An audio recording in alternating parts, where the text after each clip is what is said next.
Content warning.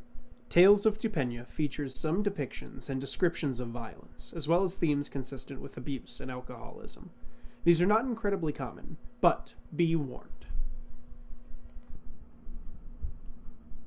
Hey everybody, Belby here, the DM of Tales of Tupenia.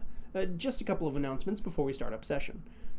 Tales of Tupenia is a D&D live play show created by fans for fans, and as such features many homebrew elements.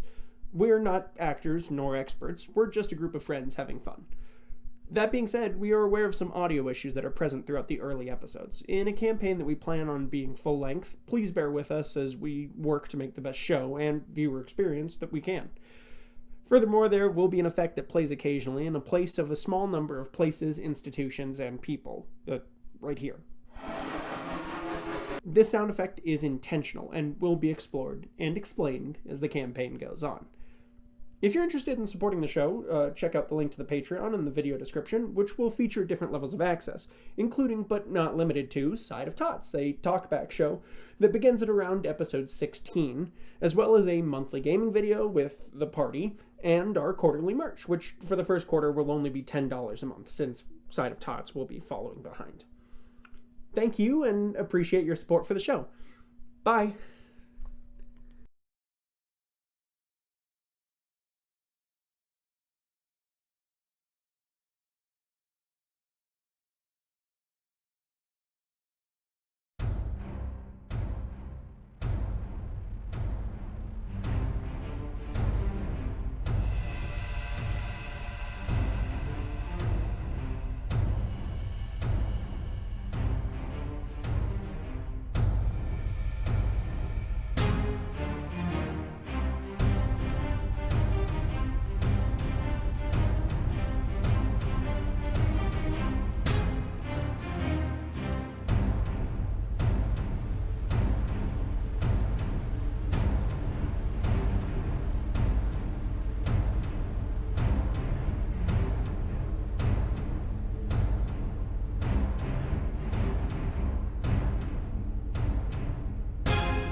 On the Lamani Islands, they say if the Hollow Mountain sings to you, you should always listen, for the song itself can carry you out to sea.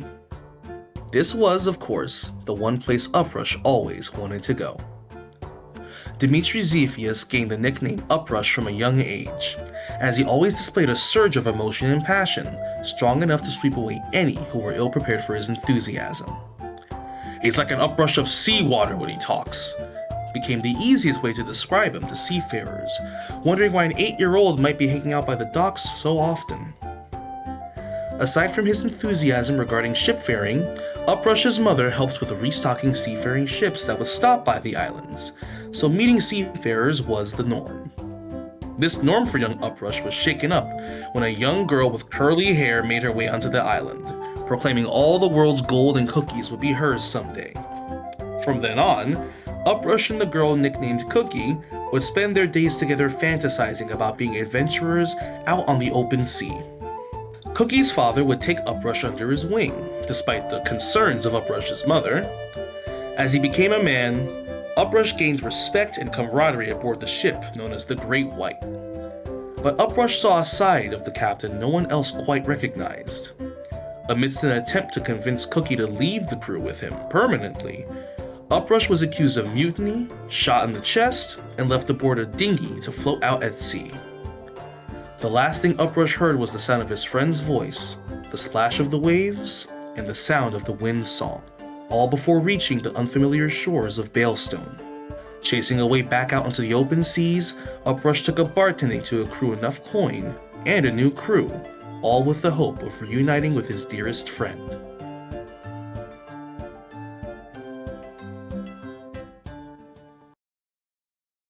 Born to seafaring merchants, Jack and Robin, hailing from Arigian and Calcary, neither of whom were willing to give up a life on the sea. Hector grew up barely 4 years before returning to the sea for a life of adventure. His youngest mentor in the clerical arts was a steward of the drowned, a medic known as Tim Callaghan. Eventually, his parents' honest merchant dealings led them into conflict with a pirate crew of a fearsome captain, where Hector's parents passed away tragically, with barely enough surviving members to crew the ship into the nearest harbor. Hector's friend Tim took him in, a blessing for young Hector that quickly was dashed as he was left with a smile in the main temple of the drowned stewards in the town of Cotton's Creek, to be raised by one Albert Sparrow, an older steward past his prime. Hector went on to become a fellow steward of the drowned, sailing the seas, protecting ships from the same fate that befell his parents. One day, a group of pirates captured him and stuck him in the upstairs closet of a seaside cottage, held prisoner for a week until the early crew of the Bearded Dragon found him, a crew that Hector has stood fiercely by ever since.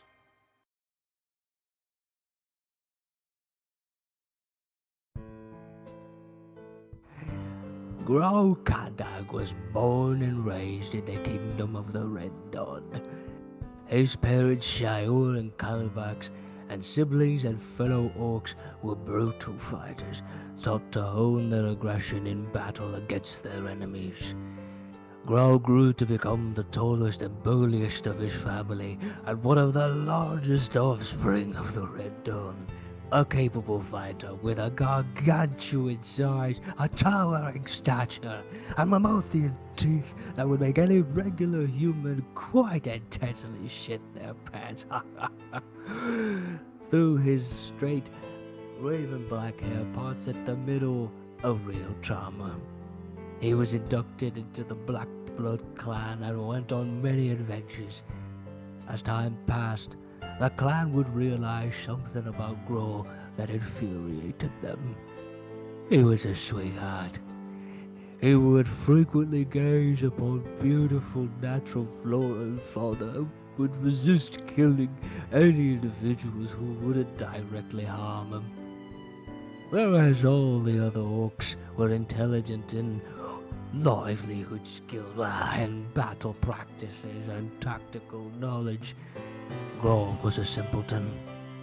His sheer size and strength was enough for him to push through any obstacles presented to the Black Bloods.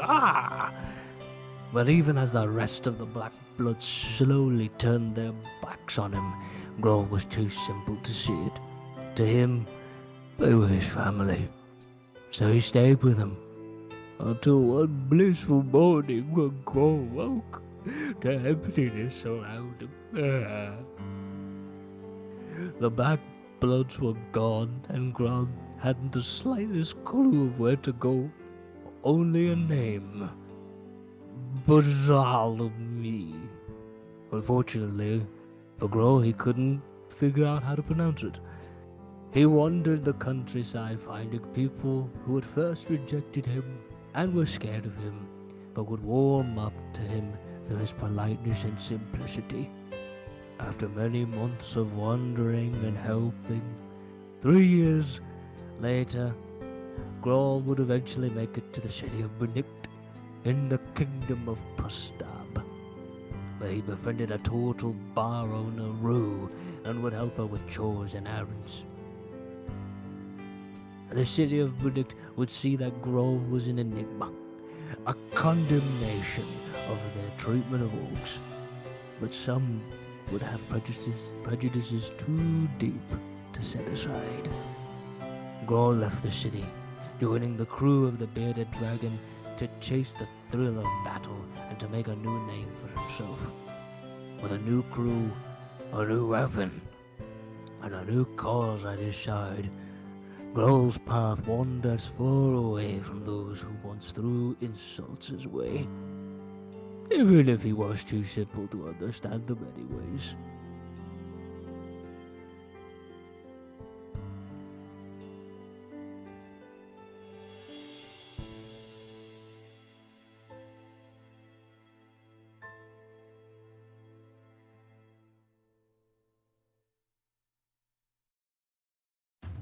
Adrian Drake was born and raised in Winterstone. Being the second son of the Admiral of the Kingdom, Adrian always lived a life of adventure and wanted to be out at sea like his father. He and his brother lived their early lives with a nanny though Adrian snuck out multiple times into the slums, getting into trouble with his best friend Karn. Later on in his years, he was hired onto the Agalita, a trade ship with an older captain Adrian saw as second father. During one voyage at sea, an Asmer named Ariel came aboard trying to get Adrian to do a quest for his god, and would not leave until he did so.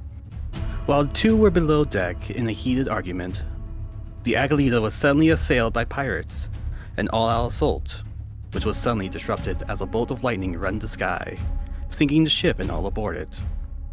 Adrian woke up in the middle of the sea alone, at least that's what he thought, until days later, a dry voice echoed through his head. The self-same voice of the Asmer he previously encountered. Drake made his slow way back to port, where he and Ariel now share the same body, though not, perhaps, the same goals.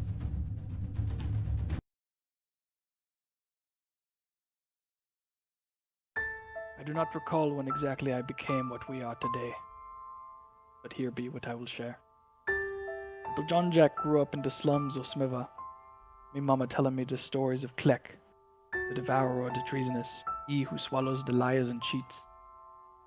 Never understood why nobody heeded the warnings. We couldn't even trust our leaders, those meant to protect us. Instead, the Baron took me mother from me. I found a new home in the old elf tree, and found a new family all my own. Then he took that away too. I escaped the town with nothing but my clothes, and a few friends. And me brother, in all but blood, I would have followed him to the ends of the world. And I did. And we were free. But the world took that from me too. Han, my brother, he sold me out for wealth and power. Under the thumb of the Baron of Bimbolo, the very man who took everything from me, I found if you take enough from a man, you make a monster. With nothing of the little boy in me left, the fish from my mama's stories spoke to me.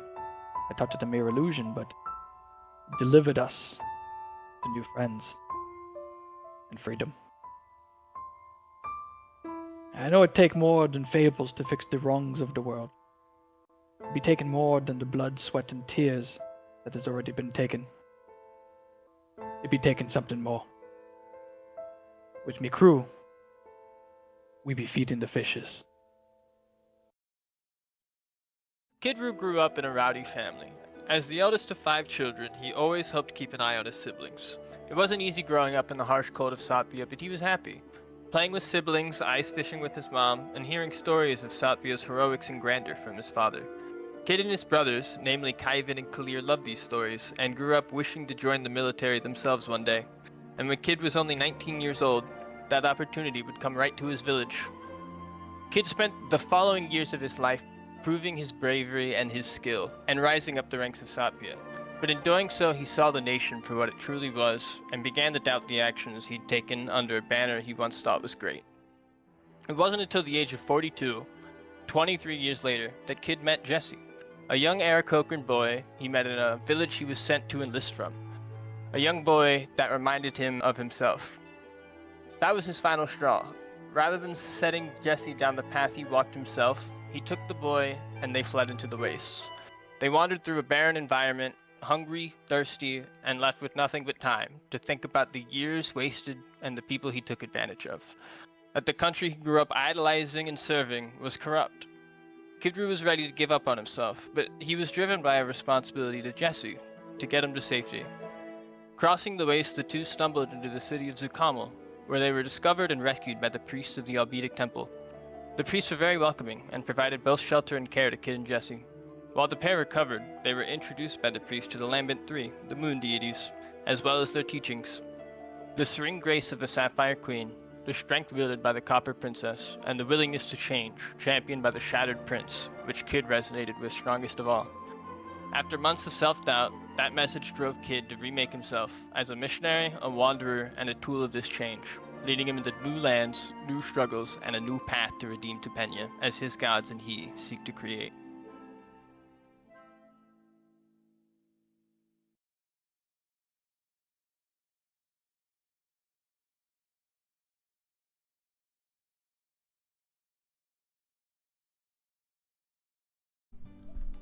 Howdy, and welcome back to this week's episode of Tales of Tupenia. Where last we left off, the party had managed to invade the Despotate, this horrifying, ruined sort of country that had been gone to shit and banditry and poverty and decay and blight and all those sorts of things, had managed to sneak in under, disguises and covers of all sorts of things into the country and thereby onto the capital city of Epilmar. Arriving at Epilmar, they found themselves with a sort of hotel ability to stay there, hiding away all of their magical items in the cart, had been robbed briefly by some sort of thief in the night of some sort, and upon receiving a message had gone below a erotica shop on the street to find the Posterity's Blade Guild, this sort of merchants slash thieves guild of Epilmar proper, whereupon the leader of their group, Enderon, the Fist of the Past, this sort of half-elf, half-orcish gentleman, had introduced himself to you and said, hey, maybe we can find some sort of accord, because we need this place to be better. You guys signed a unbreakable contract of some sort, and managed to firebomb a number of these disposal sites of this sort of yellow, viscous, liquid vials that appeared to resurrect people from the dead in some way, shape, or form, which you had found inside the Despot's Tower. You escaped with one of these and a little orange stone and some spell materials, and the next day the battle dawned bright and cold, got into a battle with the Despot, managed to finally slay and kill her. And then there was very quickly a council of assorted leaders from these outlying countries, from Tillydale, this sort of guerrilla nation that is outside of halflings and gnomes, the Duchy of Blarney, a sort of logging slash like wood-faring sort of peoples that is further up north. The Sardom of Churn, run by a Noel Churn, this Churn the whatever, cannot remember where in the line he goes, a general from Kelcari, and the representative of the Posterity's Blade Guild, who had checking my notes for the person's name. Oh yeah, Jyan of the Posterity's Blade Guild. You guys had managed to talk over the sort of issues that you believed would be plaguing this now reforming nation of what previously was the Ipthruni's Despotate, now unknown. And you put together a sort of haphazard ramshackle council of Brioni Tumbasdotter, the captain of the Tillydelian, one of the captains of the Tillydelian guerrilla forces, Atimba, this druid, on behalf of the effect and efforts to regrow and basically settle the countryside in a way that will be hospitable and can continue to grow and be conserved for the future. And a representative of the Posterity's Blade Guild, to be named at a later date by them, basically, under cover of being merchants of the town, which, yeah, kind of a cover, kind of not really. And you guys had been in the midst of this council when Uprush, being asked to go outside and talk briefly by Synagalt Thricemark, who was also in attendance, had given him some information about the fact that these Posterity's Blade were sus and not certain whether they were to be trusted, when a messenger came running in, speaking of a town that had been destroyed, the name, as he spoke it, being stricken from your minds by the sort of pulsing, vibrating woof, woof, woof, woof, and all memory of the, like, you know the place, you know you met there, you know that there were people there, but everyone that you were trying to remember that would be in that town proper seems stricken from your memory. And we reconvene basically there as this information is given. With that, the sort of, you notice at this sort of council that the Kelkari general, that Derry Gary, and she kind of stands up and goes, right, well, I've got to get the fuck out of here right now then, because that's a terrorist attack, or, you know, something, and like just immediately takes off from the tent. You meanwhile see, like, you see the Prince of Pastab, Lajaran Velimtoki, sort of just goes, well, I believe that means that our business is concluded for the time being. He kind of like begins to look around at each of this. There are a few of them that look sort of baffled, have these sort of like, you know, like dealing, like you notice that the envoy from the Posterity's Blade Guild, this elvish woman, Jayan, she just kind of like stands up quietly and like slips out the back, basically, immediately going to, you suppose, catch some sort of information or trade information on this subject.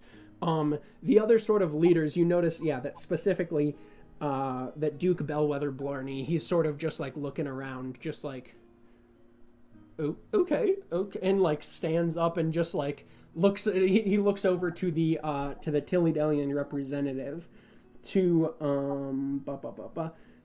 Timpton Ledwell. He's just kind of like, so, are we then to leave in this moment? I'll need one of your druids. He's like, yeah. He's like, I've got it handled, and like waves in a couple of sorts of druids here who appear to begin escorting these world leaders back to whatever tree they portaled out of originally. You guys kind of you're left in the tent at the moment with just let's see, remaining there is Velimtoke remains for a minute, and Thricemark remains for a minute as well. Now that everyone has been escorted out, they just kind of like take a look at you guys and go. Velimtoke goes, well, what have you found of this place?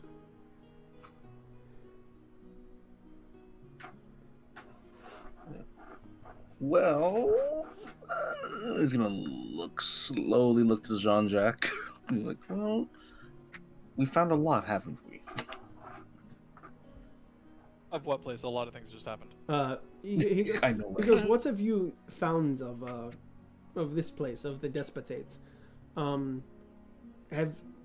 Do you truly believe that, now that our friends have left, do you believe that reconstruction can be achieved? Yeah, I believe so. These people have been waiting for something like this, dreaming of it for such a long time. If we can let go of the past enough to follow those dreams, but then not be so blinded by them that we follow fantasy, I think it's possible. Of course, this is the hard part. It's not putting her head on the pike. It's rebuilding something that doesn't look like her. You've got a good head on your shoulders. Yeah. A lot of people have lost a lot and are seeking closure, and they might take that out on their fellow countrymen. We'll see. The thing that merchant spoke about, the peoples who lived here before, I sensed you had misgivings on that. I didn't bring it up at the meeting there, but... Yeah, my misgiving is I have absolutely no clue what she was talking about.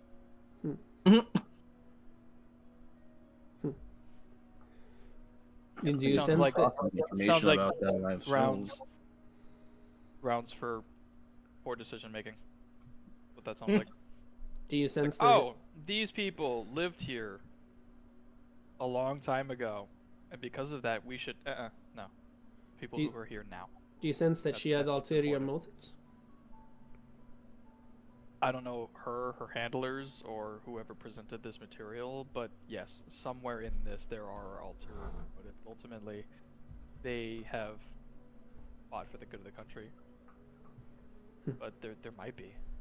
I don't know. Well, he kind of looks over. Am I paralyzed for like speaking on the matter? Like... This doesn't seem to be a notable enough thing. You saying maybe there's something going I don't know, on maybe. is like doesn't seem to be a thing that like is like okay, this is directly in contrast with any of their interests. Like, I'm not against them, but you're just like I don't know. Yeah, it doesn't seem like it's kicked off yet. Okay. Prince Lageron sort of turns and looks at Thricemark and just goes, "Do you think that we should head off?" And Thricemark kind of nods and just goes, "I believe." He goes, "I believe that Kelkeri will need some assistance on this front. Unless you are to. I mean, to be honest, I'm not entirely certain where you guys are planning on heading next. Now that you have destroyed the leader of a foreign country." That's a good question. I guess we have we'll a couple. go do it again. That was a joke, by the way. Yeah, Thricemark chuckles for sure. You do see a wry smile just cross the prince's face, and he goes, "I mean, this is now currently. Let's see. You visited, I believe, 3 countries, and you have brought 2 out of 3 of leaders / former leaders of these places to justice. Well, when there's trouble in paradise, we come a knocking, I guess. Yeah. What a strange long trip this has been. Yeah. Mm-hmm. He goes. All right. Well, you know, it will. He's speaking of. You see the mood on his face sort of darken, and he's like, "I should return. There are more trials to be had of my brother." And he like walks out of the tent.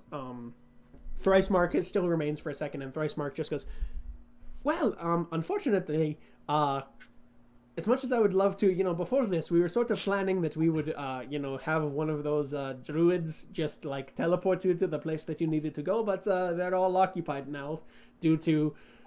Can you?" He looks at you guys and goes, "Could you guys make out what he said when he went? Was that just me or?" Should we roll for that? No. I don't think You guys have no clue. It is 100% in your heads. You also heard the second that he goes, "Wah, wah, wah, has been attacked and wah, wah, wah, has fallen too."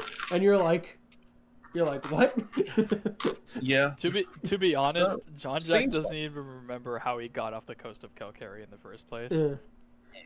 So Jean-Jacques like, It could have been anything. I don't know. Yeah. he goes, Could have been anything. he goes, "All right, well, I mean, yeah, I'm needed, so farewell, and hey, let me know. Wait, hold on. He goes, Carrion, and you see that there's like a little tiny like gnomish person that rushes over, sort of like short black hair, kind of like rushes over and hands him. He goes, two scrolls, please, because I mean they'll need at least a couple. And he passes over 2 more scrolls of sending to you. He goes, "If you need any information, get in touch with me, because I assume that you'll know things, I'll assume that we'll know things, and thus far it seems like it's been in our mutual interest, so." Sounds good to us. He kind of like goes through, he gives just each of you a quick, like, you know, one of those arm grasp sort of handshakes, and just, and like, and just goes, "See you on the morrow, my friends," and just like takes off. See you, Mark. Right. Off he goes. You guys are left alone in this tent here for a minute. His name's Thrice Mark. I know. I love that. Calling him Mark. Yeah, your boy Mark. Oh man, that's great. Yeah. He like takes off. You guys are left here in this tent for just like a moment. I don't know if you is your plan to vacate it at this moment. What are you where are you guys thinking you're gonna head for your discussion here? I thought we were gonna be here for a while longer. Okay. Or John Jack did, so it's like, I don't know what's going on. All right. Well, buddy, it's kind of your call. Do you want to stay and help your homeland for a little longer, or should we move on and let some others sort things out? I feel mean, if you word it that way, I feel as though I should stay. I volunteered Brione for partial rule over a country, and she has no knowledge of this. Well, we should probably go find her. Yeah, do we have another means of contacting her, or do we just, like, screw over one of their scrolls again? I don't think we'll just go right now. On the scroll. Is Brioni the one that we sent the portable hole to? Yes. Yeah. Yeah. So we probably need to go meet her up, or meet up with her anyways. Yeah, they still have a portable hole. Yeah, we should get back our... Yeah, we're gonna need that. For need that something. back. I don't know what we're gonna need it for. We're gonna need it for something. We get away with so much shit with that hole, we should probably... Yeah, we need it back. 100% gotta have that again. All right. Well, Must where would build you another go? arsenal. Yeah, blow up nice. blow up an additional one. Hysterical. Yeah. Right, give The me real question is, where do you think she'd even go at this point? Oh yeah, that is true. Huh? Where he's Go where? saying, where do you believe Brioni would be now after the sacking of that city, or Either... the saving, as it were?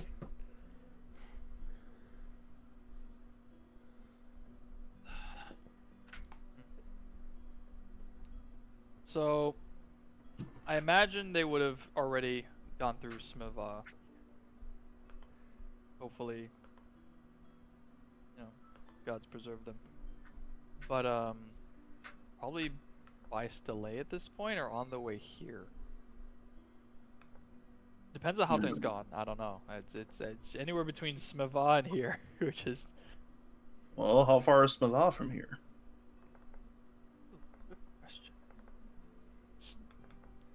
One moment. Oh, magic voice in the Yeah, I'm sky. I pulling up need a the- more detailed map of the Iptaruni's despotate. Yeah, I am pulling up the map. One moment. I need to find the ruler tool. So we don't have to sit here and Hey. wait on the ants. I was gonna say, why don't we just send Thank Tack you. to one of those locations while we head to the other and cover two birds with one Oh stone? no, it's one of them is on the way to the other one.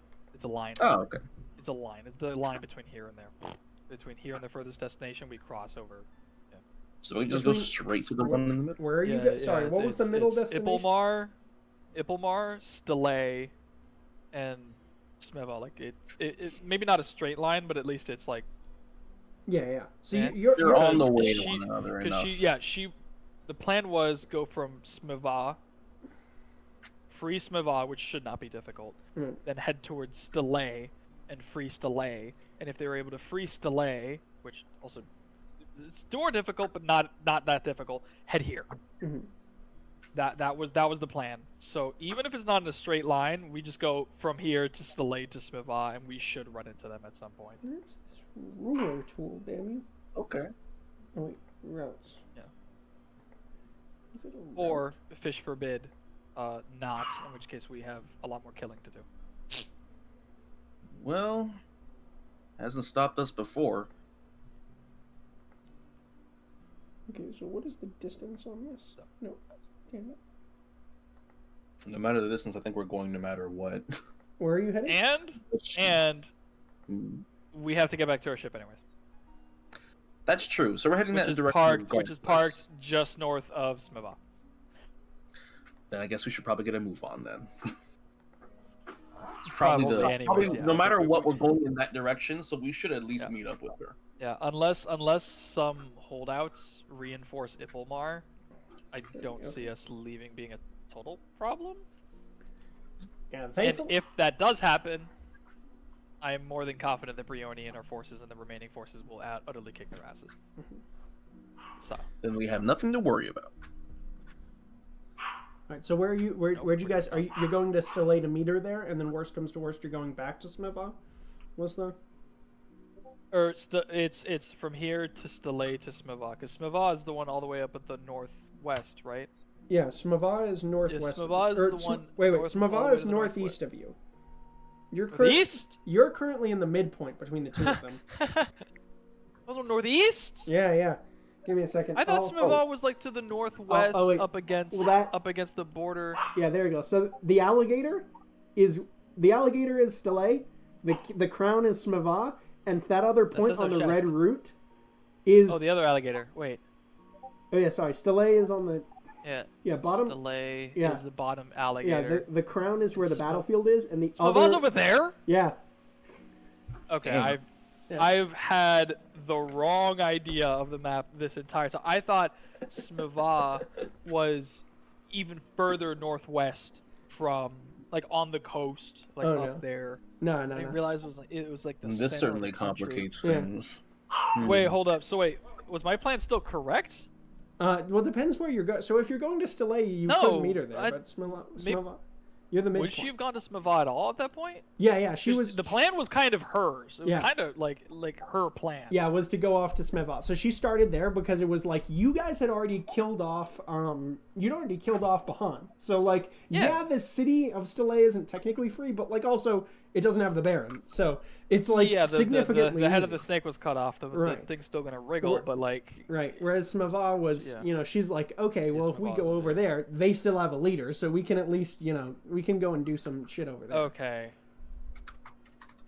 Things you've said in the past now make way more sense. Yeah, yeah. I had the wrong. You're like, why idea did in it my take head. so long? Why were you going the other direction? It's like, Yeah, like what do you mean? What do you mean he escaped off to the east? Where's Yeah. he going? yeah.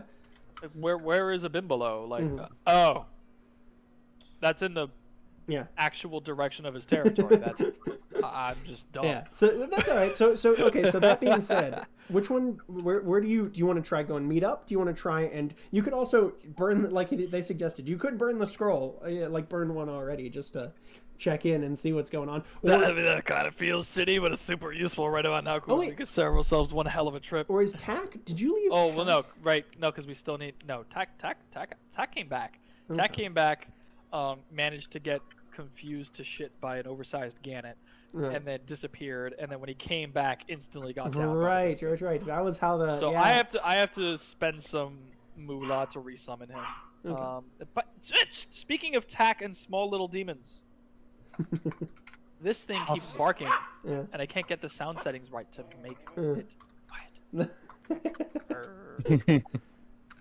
Also, what should we do with your one friend that attacked us in the tower that has the mask Yeah, you do I have. think we dropped her off that at we the tied end. up? I think we left her at the end. Mm-hmm. We did. Yeah. I feel bad that I don't remember what we did with her.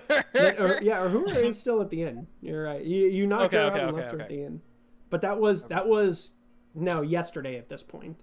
You know. We essentially left the undead winter soldier just unattended. in the hotel. Yeah. Along Okay, with the prince. Oh, that is true. that's That is perfect. true. You That's do have the wonderful. That's lobotomized just- prince with her. We left undead winter soldier. With the lobotomized She was tied up. prince. Like, what's the equivalent for this guy? Like I don't know. Means the third lobotomized- son. Yeah. So in Yeah, like royalty. Like Yeah. this is like a political enemy. This is just wonderful. Like, what? People should leave their countries in our hands more often. We are so responsible. let's go there first. Okay, cool. So you guys are taking off to the inn. All right. I'm a Wonderful. horrible friend. So that being okay. So now I'm gonna make a couple of rolls here. There's a lot going on. I'm gonna make I a mean, couple there of is. rolls. Okay. Alright, so you guys make your way back to the inn. Yeah, okay. Well, you do notice that by the time that you return there, it does look like, so you make your way back to the inn. It is craziness, and like you head back into Ipa more proper. It is crazy. I'm gonna need a series of like group stealth checks just to get around the chaos properly here. So everyone I'm roll just a an stealth old check man. here. Don't mind me. Yeah. They're pulling me along on my tiny legs. Any Disguising chance I himself. happen to be invisible? Yeah. My God. I got a 4. Okay. Oh, fuck. I'm right there with you, buddy. This is not great. 21. Okay. I got other things on my mind clearly. Where'd my Just sheet being- go? Okay. You know, I don't need judgment, alright? I have disadvantage and minus.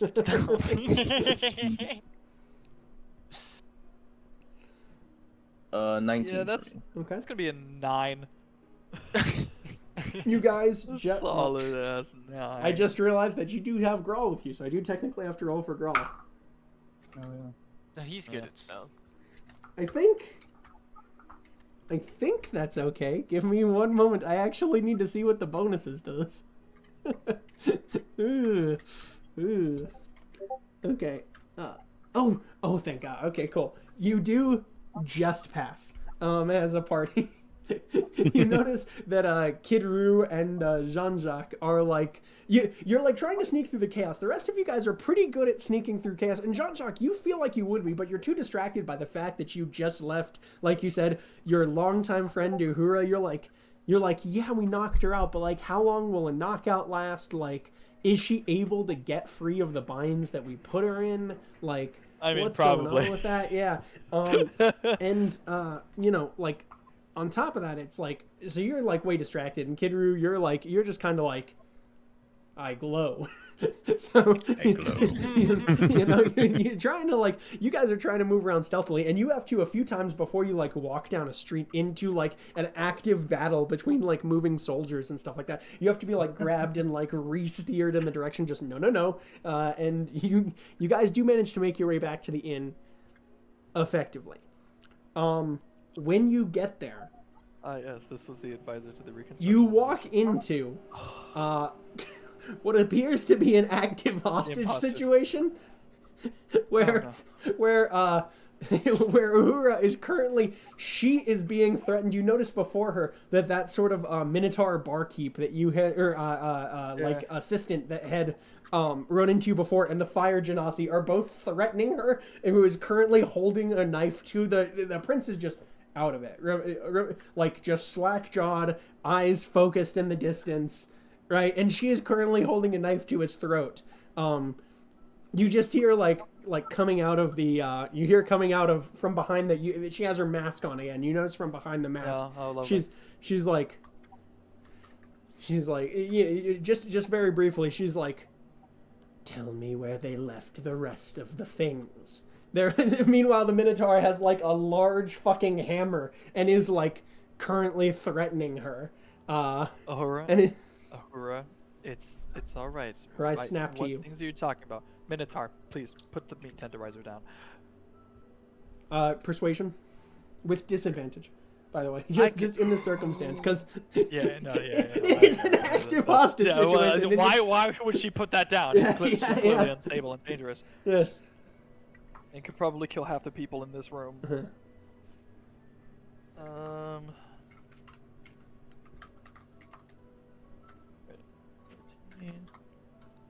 No. No? What is it?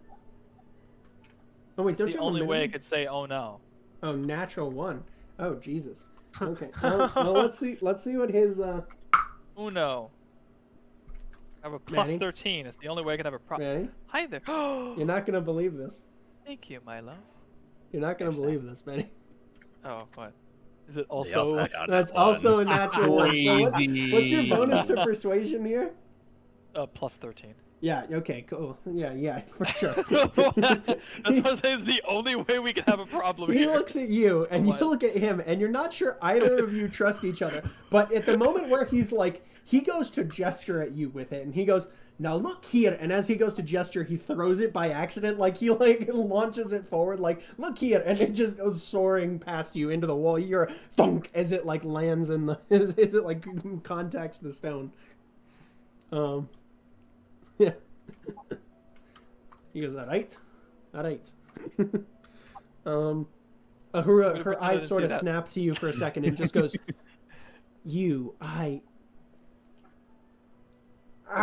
She grasps at her head for a second. Not the hand that's holding the prince. She's too good for that, but like her hand goes to her head. Can I help you remember? Or would that make it worse? She goes, Manny,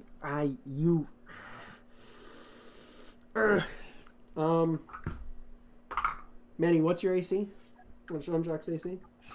Not high enough for this bullshit. Oh, Well, actually 15 because I just picked up. I just used armor shadow. You see as she's like grasping, no, and she throws. She grabs a dagger and throws it. You take. Let's do. That's gonna be a bit. You've been healed recently, right? Not enough to take Okay. her dagger to the sternum. That and be okay is with it. that is 13 points of damage. Oof. Are you There down? was half a wall left. Oh no. So she throws a dagger at you and she goes, "Stop! Just stop! Just that's you. I didn't even do anything. You attacked inside." And I like hold up like hands like I know there's a dagger in my sternum, but like don't do anything. She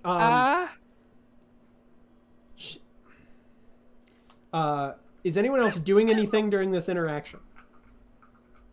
Ow. Hector, do I pull it out or I leave it in? How's this work? Because there is a very important thing that is about to happen if nobody else is doing anything during this interaction. I mean, does Jean-Jacques, do you want, I don't know, does it feel like someone should step in, or are we just letting you I'm handle it? casting That's hold- mostly my you can concern. Well, no, Hector will No, like when the no, dagger no lands. casting. No casting. Oh, it's right there. You don't want me to. You don't want me to put them into a hold person. Okay. I mean, sure. You guys can we'll roll see me if an that makes insight. it worse. We'll find out. You guys can roll me an We're insight here to help if you. you We're not want. here to hurt you. We already did that. We don't want to do any more of that. I don't have zone of truth. Silence wouldn't help. Kidru, Hector, you can roll me an insight here. Yes, sir. Yeah. Ooh. I'm good at those. Okay. Casting fear would be bad for diplomacy. 15. Dirty 20. 15, dirty 20. Not Okay. would have to be Kidru, you've talked down a lot of people during your time, right? Like, there have been, like, certain, like, dissidents and things that you have needed to deal with, and you have been able to talk people down, right? She's definitely tweaking right now. There appears to be an influence on her that is not her own. And She's definitely tweaking. she's tweaking right now. There is an influence on her that is not her own. Hector, in this moment with that dirty 20, you're thinking about it and you're like, hold on. She was there was some sort of like control to her that had to be disrupted before for us to even get her into that unconscious state, right?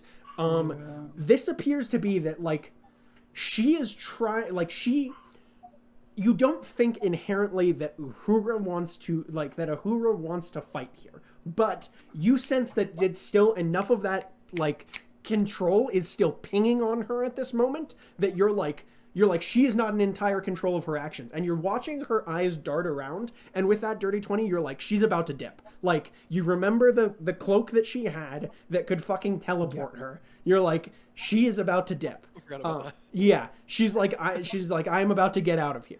Why didn't we remove I that need- from her? God, we're dumb. Then I need a wisdom save. Yeah, okay. I Took that cloak off. We I know didn't- we Hector's didn't- totally we gonna never cast said a it spell, directly. but realistically, So, quick question: how many charges does Heretic's Vindication have at the moment? Heretic's Vindication. What? Ooh, Oh, full. oh, It's full 5. Sword. I forgot about that. I was like, that is a name. Like, is that a spell? I Yeah. forgot. It has full 5. Full 5. I know Hector's totally about to cast a spell, but if I saw her tweaking, I Yeah. probably would have as well. Okay, cool. So we've Sheesh. got spell Hector for what'd you say was the save? It's wisdom, This is my last Oh, yeah, spell, which guys. which means DC 17. Oh yeah, no. How does a 6 sound to you? She's not, guys. She's not making it through this. All right, we got 2 spells and a Yeah. and a silvery barbs in the background. Yeah, so the 6 6 fails. Paralyzed for a minute, Okay, wonderful. and then I guess every 6 seconds she makes another wisdom save. Right. So we'll do basically everyone can say a thing and we'll count that as your round here. So just be precise, So that goes off. What do you guys want to say here? So we'll start with Hector because that's your turn, and I'll let you speak here as free action, whatever. So you grab her. Was there a question there, Landon? Yeah, if she's in a hold person, does she still roll for? I'm casting Calm Emotions. Oh, you're gonna hit her with a Calm Emotions. That's a good spell. Let's see. Give me a moment. Yeah, I believe so because she's just paralyzed. She would make anything that requires you to like dodge, like dexterity saves, would fail. But I think Calm Emotions still. That's not the D&D. It's app. charisma save. Yeah, it's an So she would, so she would just hit that normally. Okay. So let me. I'll take the lead here. So Hector, you grab her. You have a second. What are you going to? What do you say? I mean, that was my helping. I'm not a negotiator. Hector's not a negotiator. Okay. Especially if he thinks magic's influence. He's out of his depths. Okay, cool. So that happens. Jean-Jacques, you see Hector cast something on Uhura right now. I guess I would relay that I've put her into a hold person. That'd be Okay, smart. cool. I would say I successfully have her in hold person. She's not going anywhere for a minute unless she breaks out, out will somehow. Yeah. So we got a short reprieve. Yeah. So I guess I'll just go around. Does anyone want to do anything here? So that was Hector. We have an action from Jean-Jacques. We have an action from Kid Roo. We have an action from Drake, or an action from Uprush.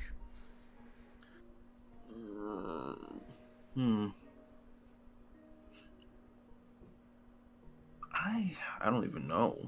I don't know what I would even say to this poor girl. Okay, so well, I don't have Hector's insight. Mm-hmm. I should probably roll an insight, huh? Yeah. Now that you see him. I should probably roll. Yeah, I would love to also do that. Okay, for sure. Ooh, nat 20 plus 11. Okay, so yeah, so you key in. 31. You key in on this fact the second that he cast it, and you're now picking up on, you're like, because your first second you're like focused on her, you're trying to figure out what's going on. This moment you're like okay, right. You're like the teleport, the cloak, the like the connection, right? You're like she's still tuned into something, right? She's still receiving assorted orders in some way, shape, or form, right? So it's like, with a nat 20, you're like, there's nothing, you don't think there's anything in this moment that you can think of that will like immediately turn that off for her. Like, think of, it's an antenna. Whatever she's connected to, there's nothing that'll turn that off for her right now, right? Unless you knock her the fuck out. Like, this is your, like, okay, we're gonna have to, like, knock her out again or something. We'll have to remove the cloak maybe, like, you're like, okay, she will have to be restrained until we can come up with an answer for this. I also got a nat 20, so do I get that information Yes. as well? Yes. I kind of want to, like, phantasmal force her into her, like, ideal childhood scenario or something. Oh, Make like her like believe, like blank her out. she's How long does that last for? experiencing something else. Phantasmal force. I mean, Oh, it does only a minute. Yeah, that's a minute. Sheesh. No, that wouldn't help. I would have to keep recasting it as a friggin' their second level slot. Mm-hmm.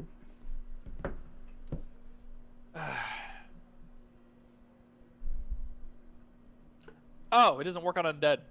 Oh, well, Is she true? Is she true undead? you don't know. Ooh, that is a good Hector? question. What was that?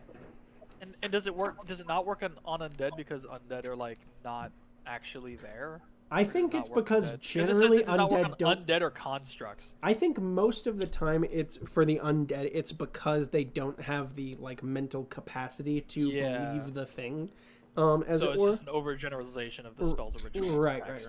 Yeah, Yeah, 'cause, like you can phantasmal force a vampire. Yeah. Legally, you can't. you're right. But like, why not? Yeah. Because a vampire is still them. Yeah. Like a skeleton is not the person who. Right. or And the I skeleton, think the zombie actually is for not the some person who was. constructs, like it would be different for like Warforged probably, but like constructs, Oh, yeah, it's no, another that- thing yeah, of yeah. like they've got a set of directions that they're It's following. an animated statue, yeah. That's Right. an animated statue. You can't subroutine. No, Hey, yeah. there's no one else. Yeah. So okay. So that's your turn. That's Uprush. You gain that same information. I- What is? Oh wait. Well, that was the insight. So I guess you do technically have a minute. So what are you gonna do here?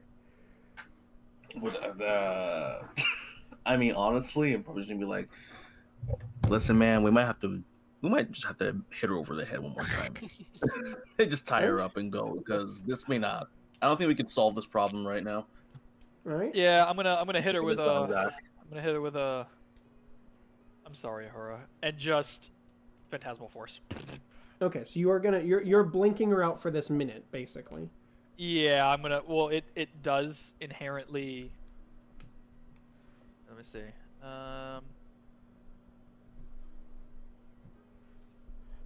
It does deal 1d6 psychic damage per turn if the scenario has her like.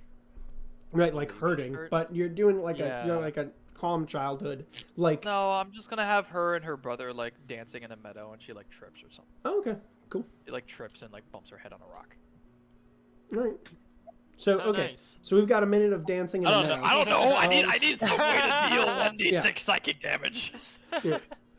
Well, this is well, no, this non-lethal. well, this is why it's psychic saying damage. if you want to, you can you can. I know. Well, no. Well, I need to knock her out. Okay. I want to do it in the Oh, the most nicest way distracting, possible. I see. nicest way So you're possible. trying to very slowly knock her out with Phantasmal. Yeah, Force. just Okay. like All right. she's in a, or maybe she's sparring with her brother. Fond memories. Yeah. I don't know. Okay. Cool. Instead of All right. that, I'm just taking a flying leap kick and knocking her out. What do I need? Intelligence. Like, Precious protector. She was precious protector. Intelligence does not save. Yeah. So Phantasmal Force. Start rolling. So you get to roll. What is that? 6d6. Whew. Okay. Or one at a time, but so Yeah, so 1d6, she doesn't make the 1d6, save? 1d6. Well, let me. Yeah, she doesn't make save? that save. Intelligence She save. does get to Oh. make. Wisdom save number 2 fails. Intelligence. Yeah. I'm. Wisdom for hold person. Oh, his. Yeah. Right. I don't know how much health she has.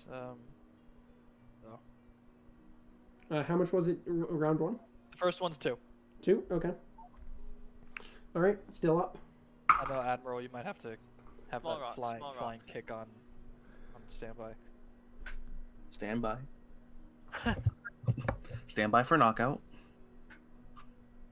Growls up in her face.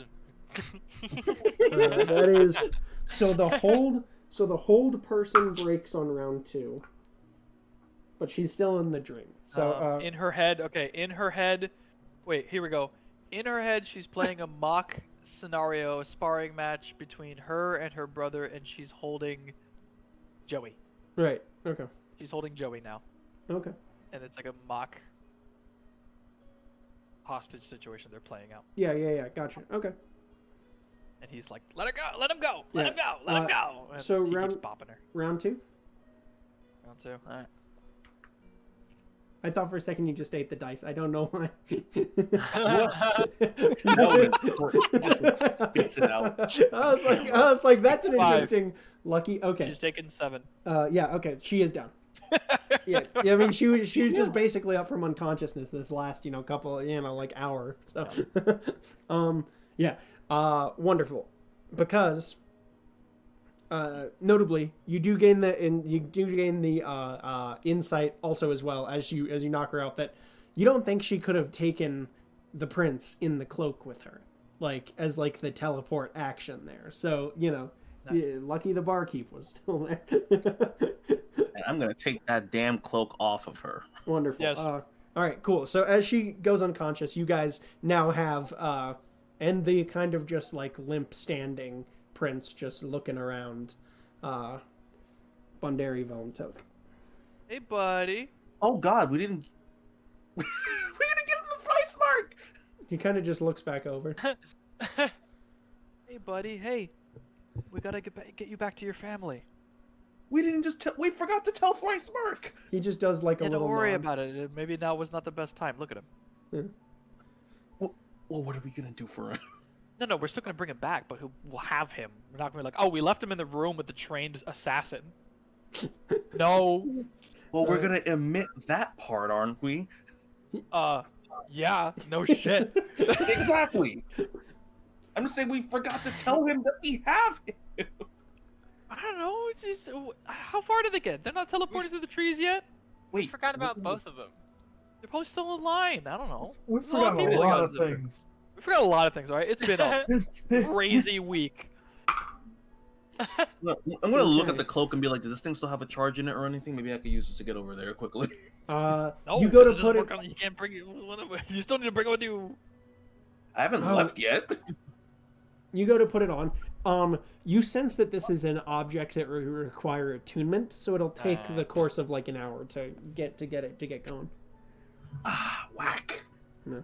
All right. So you guys. So are you guys? Well, actually, let me just I guess continue. No, go away. God damn it. My phone has been a piece of shit for the last week. Okay, back to this. Yeah, what are you gonna do with?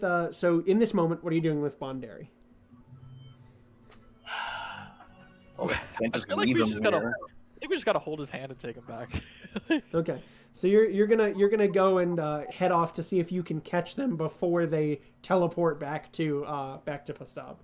Yeah, Yeah. if summoning tack didn't take so long, actually. Oh, ooh, wait, I can hold up. go actually. I could actually yeah, well, you can go. I could also send I can cast Storm of Familiars and Oh, and get summon a them tick for and toe free. again. Well, Yeah, technically you I can could do do. that. Technically I could summon tick, toe, and then like a third because tack is not here. Ah. It's up to Wait. 3, including Find Familiar. What are you gonna Uh-huh. name the fourth guy? Wait, where's Tack? I don't thought know. Tack came back to us already. He got down in the fight, so I gotta resummon him. I got a familiar. Oh, right. That's right. Yeah, You got she us did washed. explode him for sure. Right. I forgot about that. Yeah, let me Block of see. familiars. Yeah, what will you name the fourth one? We already used Tic Tac Toe. I really threw him Yeah, off I his don't game know. with that one. X or no. circle. What? Could be Cross. Yeah. Bob. Cat. Bob. Bob. Bob. Tic tac toe and Bob. Tic Tac Toe. Bob. Please Bob. don't do that. It We is had only a a good minute. thing going here. It is only a Oh, minute man. casting time. No one actually likes Jax! Bob. No, it's a casting. Find Familiar is an hour. Yeah, no. It says duration is concentration up to an hour. It's only a minute casting time, so you can cast it now and you'll. Oh, the swarm. Yeah. Yeah, I can cast the swarm. It takes Yeah, an yeah. hour to bring back tack. Could do Unless this Jax. can also bring back tack. I don't know. I would figure not because the bond with tack is like different. Yeah. Shit, what would be Tie. the third? Tic Tac Toe and Tie. Tie. Because you can tie in Tic Tac Toe. Ah. We'll figure it out later. I'll look for more. I like I'll it, look though. for more things. Don't worry. Yeah. All right. So, I was gonna say like, I don't know, whatever. So, tag, Tag. because you play it on a hashtag. Tic-tac-toe Anyway, tag. so you're summoning. I'll let you Anyway, come up so with yeah, a name when so you so summon. I'm gonna spend a minute summoning. I guess, Admiral, if you want to go ahead, you can do so. It's gonna take a minute, but they'll probably catch up. So I summon tick, toe, and then a third one pops up that's not tack. I'm like, you're tag. Okay. By the way, they all have true names, and I only know one of them. He's I like, only oh. know, I He's only like- know Tack's true name. None of their names are actually tic tac toe and tie. He just goes, yeah, all right, yeah, and then like it just like takes off immediately. They don't. He's already left. The other two, Tick and Toe, just kind of like look at you for a second, and like Toe just goes, boss, Wait. where are we going? Because Tag he's just left.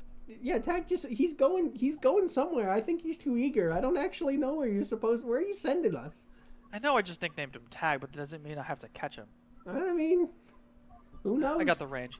Tag, I didn't mean I'm gonna chase you. I haven't told. Okay, Yeah. I'm telling all three of you right now. Yeah. We Should've need named to him find Tyro. the prince. I should have named him Ty. Well, he probably tie my shoes together. Yeah. So. He was just born. You can rename him. He's not bored. He's a dude. I don't know how old he is. But in our eyes, he was just born. Mhm. That's true. And Hector takes a swig from his drink. That's fine. Yeah, hey, can I have a little bit? Oh, Hands yep, in. yep. I take a swig. All right, you gotta find the prince, and I send out a mental image of the prince because they may or may not have met Yeah. before. Not the prince that I have here. The prince out there, and twice mark, and I send them. I say, one, go that way, and I point towards the camp that we were at originally. I say, one, go that way, and I point towards where they were going to take the all the emissaries to teleport back in the trees. Yeah. And I send one. You know what? Tag. Just go play tag. Go look for them. Just go. Go wherever you want. Don't do anything. Yeah, all right. I'll go check out the front. Yeah. It just like flies off, and yeah, you see Tick takes off immediately, and Toe goes, well, boss, actually, just give me I mean, I just wanted to talk to you about, you had a few of those tasty boomsticks earlier. I think I might, if you can hook me up with one of those, I don't know. I mean, Blue sticks? the boomsticks, the little dynamite that he gave him last time that he wanted to eat. he just goes, can you please? I don't have one right now. You sure? But I'll put it on the to-do list. Okay. All right. I'm gonna hold you to that because it looked tasty, and now we're Like, you don't know what it is. It's called a Google Doc, and I'm literally going to write it down at the top. Oh, wonderful. All right. Farewell, Sir Google Doc. And just takes off. Google Doc is now going to spread across the team. Google Doc. I hate this here. You hear, not 3 minutes later, you hear, actually, boss, I think I found them. I think I found them right here. Are you sure? Hey, you! You hear him like yelling in your head and yelling back to the. He goes, hey, you! You see, you take a second, you look through his eyes, and yeah, Thrice Mark is standing right below him, like looking confusedly up at this like impish. It does appear that he was. Where did you send Tick to? Or Toe to? Toe's the one that wants to eat everything. Yeah.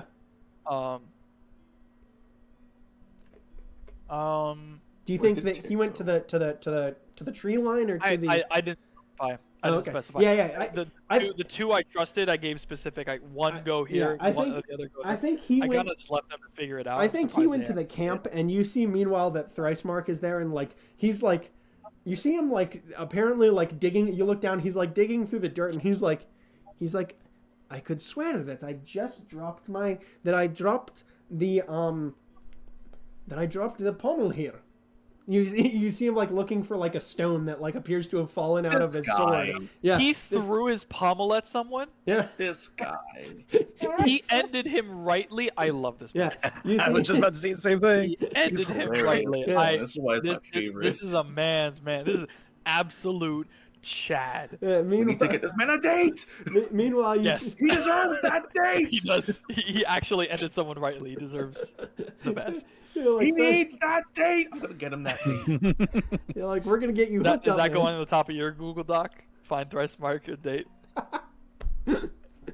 There's a girl for him back home. I saw it. I saw his eyes. You could see it. And meanwhile, with a natural 20, you see that Toe is just like looking at him and is just like, yeah, hey you look down there on the floor. Are you this guy that my boss says that your name is Thrice Mark? I'm gonna set Toe on mute and speak through Toe. You cut him off in the middle. You cut him off in the middle of, what are you looking for? Is it shiny? And just immediately cuts out. Josh, can I talk to you through him? Thrice Mark, do not panic. I am speaking through the chat. You see, as he's staring in disbelief, the second he hears your voice, you watch his face just go. That's facts. That's facts. I am speaking through one of my familiars. This is not tech. Forgive me. Yeah. We have the prince. What? It escaped me. I don't know how it escaped me. Not the prince. We have the prince. But we have the prince, and we are delivering him to you immediately. You see him put his head in his. You see him just put his head in his hands for a second, and he just goes, "Wait. Which prince? There are too many at this point, and the fact that we have now recovered the middle one. Yeah. Long live the king, but eventually one will become king. One is in jail, and one is missing. Yeah. Yes. Yeah. Okay. Cool. Good. I mean, hey. With what's been happening, do you think that it is bizarre to think that perhaps the might have escaped the pilot? Not at all. Okay. Not at all. but we're in the exact same position as you, which is how we forgot. So we are bringing him to you immediately. He will be delivered with the Admiral. Oh, He's okay. on his way. All right. And I sent a mental message over to Admiral. Wait, He's you want me to? Okay. I'm gonna cast Smooth Stride on myself. Oh, nice. Use my chi points for that, so I can get the 75 feet. Just carry him and run with you. So you just pick him up. How fast can you run? 40 feet. I can get 75 feet of movement with this thing. I don't know how fast that makes me in real time. Cast a level 1 or higher spell and you can fly, can't you? Oh wait, no. No, that would be fun. Not now. What the? No. Ah, man, Why do I have a gender reveal on this? Huh?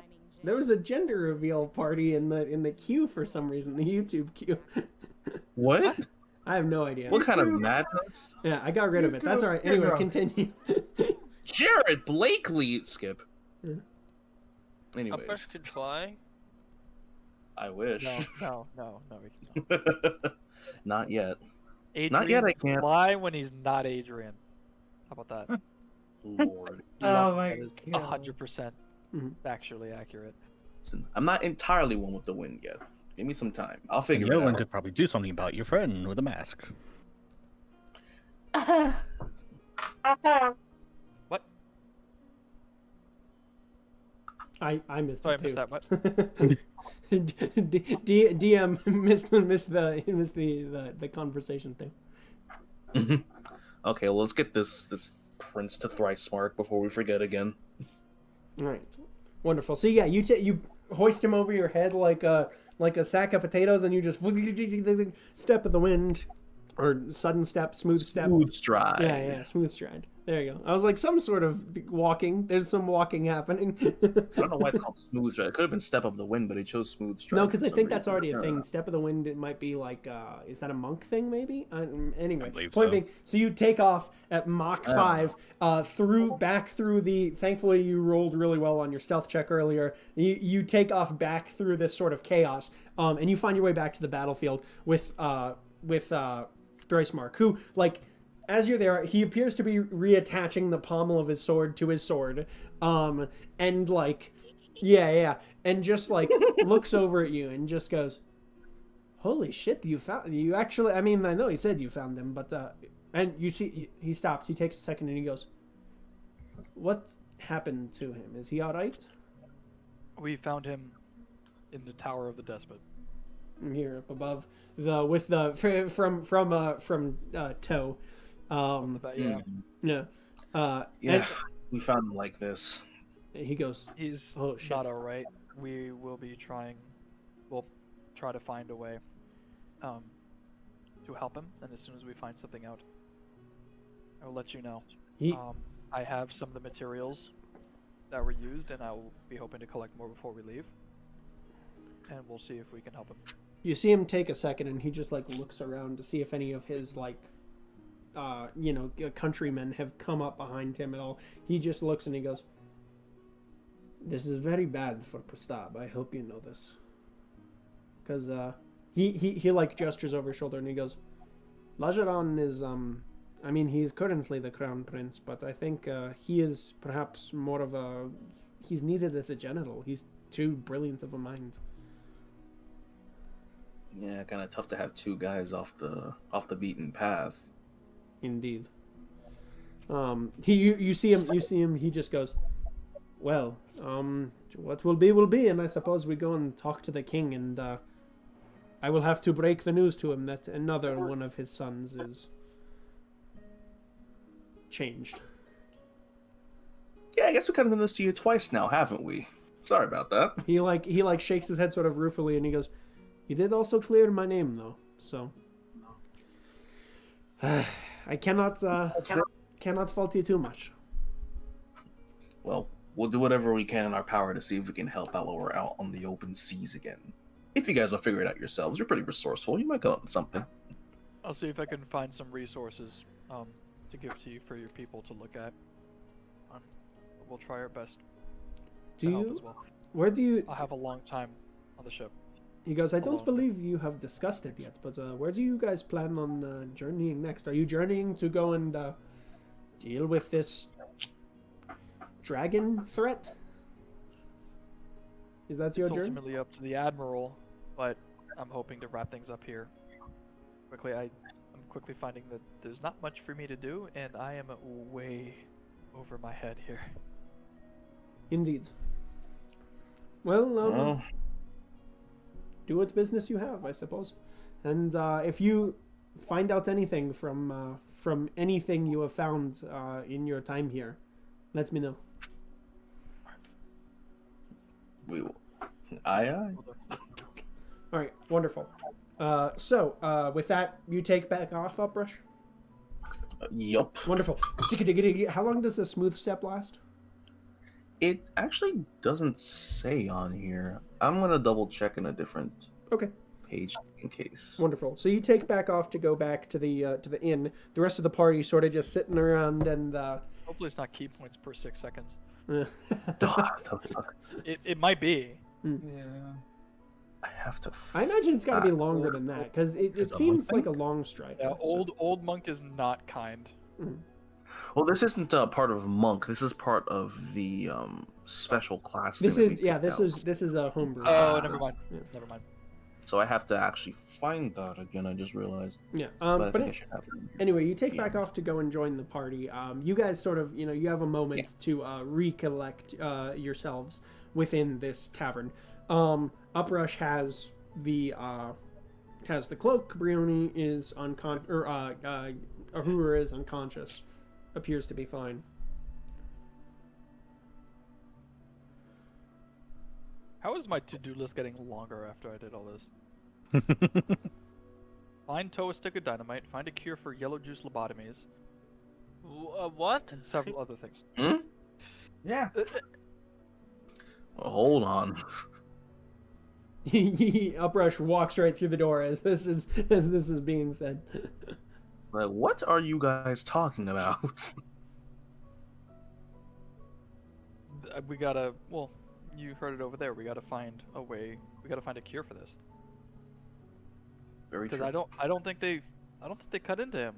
I don't think it's physical. I think it might be magic based. Either magical or wait, what'd you say? You did find wow. That's what I have. There were 2 like incision sites, but it did appear like it had been using this sort of vial, for sure. Yeah, like they, yeah, well, yeah, they went in there. Injected. But it. like, yeah, so we gotta see if there's anything we can do to help the prince. Mm-hmm. Not just the prince, but any of those that might still be around. And not to mention, we still know nothing about the skins. Yes. We know more, but still nothing. And it's related to this stuff. So, can you not? So. Work. Yep. Oh. Tic tac toe. Piper. They're tic tac toe tag and Pip. Yep. Pip. Yes. Her name is Piper. Piper. She's Pip. Will you not? Bark at every single moving object outside. Other people live here. Get over it. Tic tac toe and tum. So you kind of gesture with this You kind of gesture with this little vial of the or flask of the yellowish liquid you have. Yeah. Do I have more than one?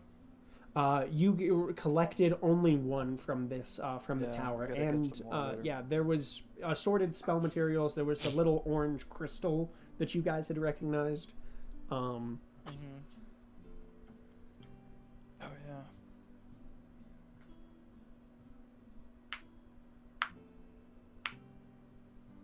Okay, so Ooh.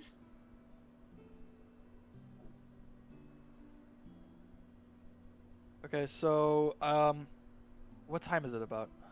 Let's see. That you guys had joined battle in mid-morning, early afternoon. So this is probably getting on towards evening right now at this point on the Okay. 21st. Idea. Raid the tower again and set out in the morning. What do you guys think? Yeah, that sounds good to me. Whatever, you can find a bunch of stuff in that tower if we're lucky. Oh yeah. Oh yeah. Also, I'm definitely wearing this cloak. It's not a family heirloom. We were all orphans. All right, Sour. So you guys are going to. You can have it back when she's up and at him again, and I'm going to keep it forever. Right. So you can hold on to it for her, you know? Keep it warm. Put it to good use. This time we should probably bring her. Probably. And there's absolutely no one we have to babysit. Up to Daisy, sleepyhead. Yep. Sorry, Adrian. You're on a Yeah, you're gonna have to be the pack mule for a little while, buddy. Nah, I'm used to it. Quick question: is she breathing? Yes. Wait. What? Hold on. Slowly. Yeah. Not That's a a lot. horrifying question to stutter on. Not that it does not appear. Roll a. Because this is the first time we're Nature. in close contact with her and can actually like. Yeah, roll nature. Oh, I think I have insight on what might be happening. As a person, I don't like it. Oh. Nature.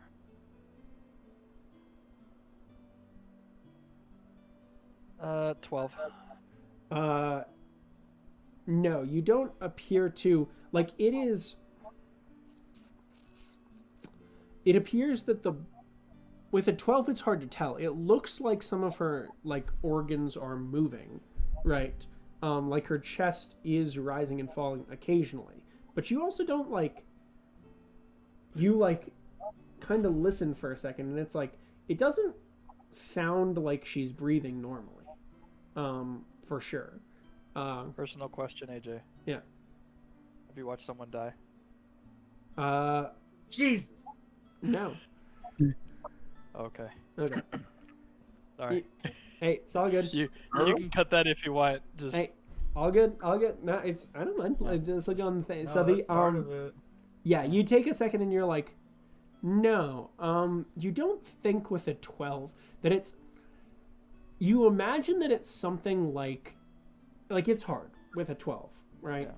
You're looking at it and you're like, best approximation is that the body is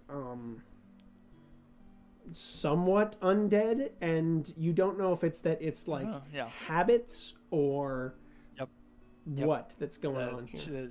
She's dead, but the body's still trying to breathe. Right. Yeah. What in the hell? Can I tell anything? The what? Can I figure anything out since I'm holding her? You can give me a. I will allow you to roll me a. I'll allow you to roll me an Arcana check here. I know that's what the other guy's good at, but still. Oh. Adrian, what the fuck? Why do you know this?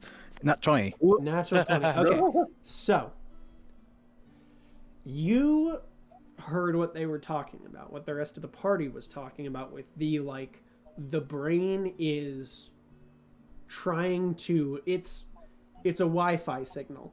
What she's getting is spotty right now. And with a natural 20, you think about that for a second. You don't think about Wi-Fi. Wi-Fi doesn't exist. But you think about it for a second, and you're like, hold on. Connections. When you remove a mooring on a boat, you need to have some other way of holding it down. Otherwise, it's just going to drift off. That's why you use the anchor, right? Like, something of that sort. You think there for a second, and you go, hold on.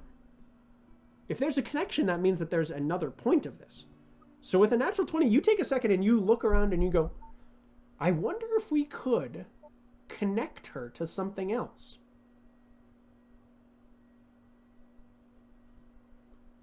Could be something.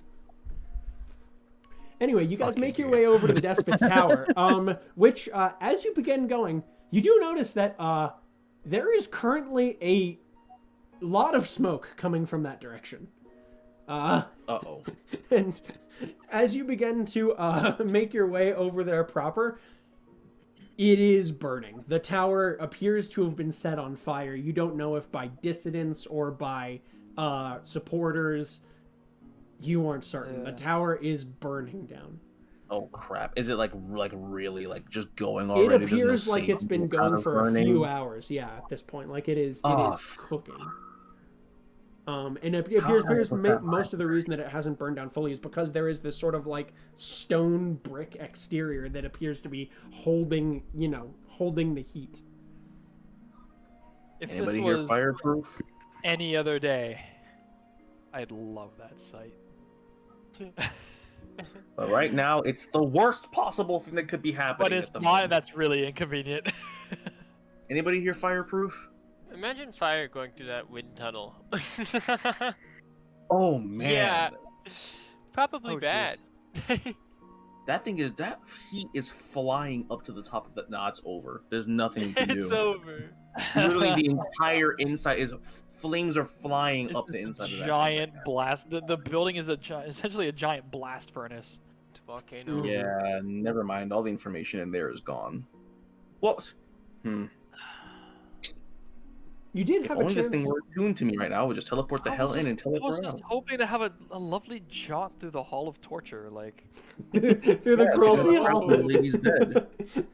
Okay, guess we can't. Never mind. Oh you well. never got to visit the cruelty hall. I mean, come on, you Yeah, had tickets and there we go. The everything. I wanted to visit the cruelty hall. Yeah, tickets. You had a tour guide all lined up. I guess we better think of a plan B. Oh man. It's like, And we blew up all the samples that they had in storage. So you've got the one that you're working with. Just one vial. who the heck do There's we take gotta that? be. There's We, just gotta. get, we have to Take it. investigate everywhere, like everywhere they used to be. We have to just hope there's one hidden in a fucking corner. We gotta hope. Yeah, I'm sure they shipped it elsewhere. Honestly, I'm sure Bimbalo has a stock of his own. But that's a. You know what's smart? Without cheating your goals. Damn advertisements. We have Curse those advertisements. Oh, I've got Gemini here. Jeez. We might have to use one of those excellent. scrolls. Because we were handed 2 scrolls, right? Yep. 2. I think we should use one for multiple purposes. Rioni, get an The update. hell? Oh, okay. Notes to know if they need backup or if it was successful. Where are they? That we have to meet up with her. Tell her that we were successful, and to see if she could find any of this shit. Why don't you just send one of your little imp guys over to one of the cities you think she might be in? It's gonna take days. There's also still in the area. Maybe they sent some. Maybe that would that'd be a lot. That'd be a lot if they sent some of that stuff over. I don't know if she would have, because she was still working on it. She was still researching this. Well, burning evidence is kind of common with crime syndicates. Just putting that out there. Yeah, no, I'm picking up what you're putting down. You think they might have any of it? Wouldn't be It's shocked. possible. That would be bad. You think we'd explode if we took it? Christ. Not one. Not one. I mean, we're not. What difference does one make? And we're just gonna. It's not even hindering We're just them. researching. Yeah, we're not hindering them. It's not that much of a difference. They're Not fine. it. I'm gonna get paralyzed later when I try to kill them off for actually having this shit, but. Oh, hey, what's over here? I'm just gonna go walk around to like the tower and just see if there's any prints or anything left nearby, was some that? evidence. Was that Oh, so you're walking up. clause Lazar? that if you defy them, you get paralyzed? It was basically if so the clause was if there are any if you do anything that is directly contrary to their business interests within the surrounding area of this land. Yeah. Wait, Sorry, what did within we the sign? Are confines we of the cursed? town? You aren't exactly. It does appear like this does appear like it was sort of a deliberate loophole left for both parties, right? It was, they understand that there's going to be some leeway, but it's also we can also use this definition for, surrounding lands. Could mean the despotate, could mean 2 countries If they over. need to You know move, what I mean? to Like, yeah. Prastab for whatever reason. Right. Well, the Prastab, I don't know, is that even this area anymore? Prastab is very far away at this point. Prastab is Prastab's cross far. country. Yeah, it's So 2 countries away, y- but that's y- it would long ass Also, country. if we're out on the sea, then it doesn't matter. It's a surrounding land. And then, like, if you're what on if, the what if ocean, the effects that's not of our land. actions? What if the effects of our actions result in, if we were outside of the lands and our actions result in a chain of events that leads to them being stopped? I think it that's has to be also I direct. think that's also. I think it has to be our actions are against while in direct. the land. If you start Yeah, thinking I gotta get hold of that contract. you're gonna get Yeah, paralyzed. You can't think too much. You're like, No, hold on. no. Actions, He's right. actions. No thought crime. No thought crime. Right. No thought crime. No thought Yeah, no crime. thought crime. If No you think thought it, it doesn't crime. count. No thought crime. It doesn't count if you think it. I mean, talking about it right now. No, this is not an action in defiance. I'm not against them. I'm just. This Talking is about it. seeking Pondering. clarification. I'm not telling. I'm not telling. Are you telling me to do that? I'm not telling you to do that. I'm putting an act I of telling you defiance that? against John Jack's Oh. plans. For the Bruh. contracting. Listening. Maybe we should go find them. No. Maybe they know about the vials. And they told me I What couldn't if we just, turn like, D&D into a law dispute. Your Honor. Law and Order, D&D. I know it's flimsy. The question is how flimsy. Asking. Now I'm having flashbacks. I mean, yeah, we could just ask. Maybe we should ask him about the Yeah, vials. He scared. knows about trading things that happen in this area, right? Maybe he's Like, seen it before, or permitted some kind of trade affair in the area. Maybe Maybe they you could think tell it's us. bad. Maybe. I hope so. What was that, Landon? So maybe they think it's bad. Yeah, I mean, they maybe. probably do. I mean, if there's some. Okay, let's just go ask him. We're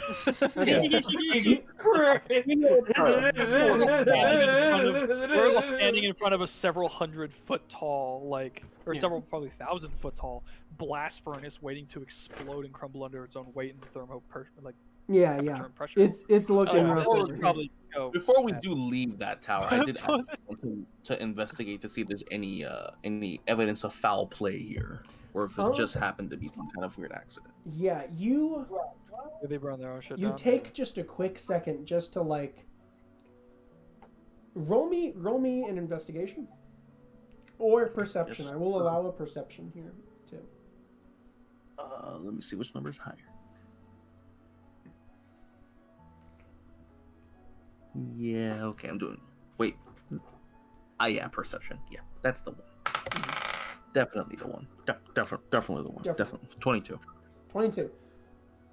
You take a second and you, from the exterior, it's hard to see anything regarding this burning down of the tavern or of the tower. It appears to have been lit from the inside. However, what you have always done, and what your mom taught you to do, is follow your nose. The nose knows the way. And you take a The second fruity and you taste take a of soul. smell, and there is a slight alchemical scent in the air. It does appear that this was a fire that was set by someone. It's hard to tell with a 22 is very good, but you're also outside, so it is hard to tell with that smell. It's like, again, don't know who. I mean, alchemical definitely suggests that it was not just dissidents or people that were trying to fuck up the Despot's Tower. It's like this was her supporters trying to hide evidence, or this was the Posterity's Blade Guild also trying to steal and destroy the rest of the evidence. You're like, it's probably one of those two. Those are the only explanations that make sense for an alchemical scent. You weren't sure which one is more likely, for sure, just from the outside. Yeah.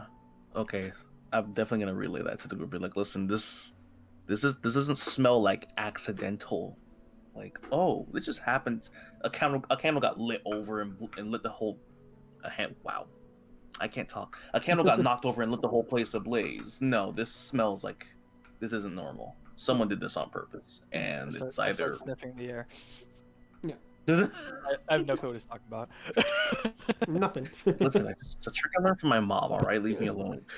You're like, this just smells like the despotate. This is what the despotate smells like. Yeah, it smells like It smells like home. like yeah, yeah. It's either the Posterities Guild, maybe, sort of, Fire kind of, fuel, who knows, couple things. or it's just people who wanted to hide evidence in general. I think the fact of the matter is, at this point, we probably can't trust anybody. What's Yeah. new? I know that. So I think we should just do what we have.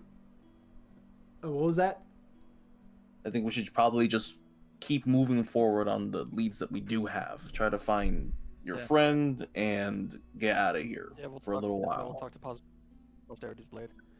Because her hands aren't tied. Ours are just a little bit. And I hate to say that, because there's one thing I hate is having my hands tied. Depending on the situation. But regardless. Well, glad someone said Hey, it.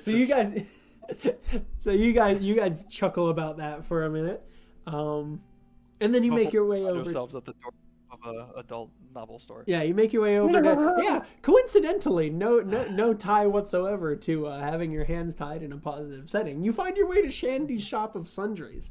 You know. Anyway, you come inside and she's like, "Oh, welcome back." Phrasing. Hello. No, all good. Wonderful. All good.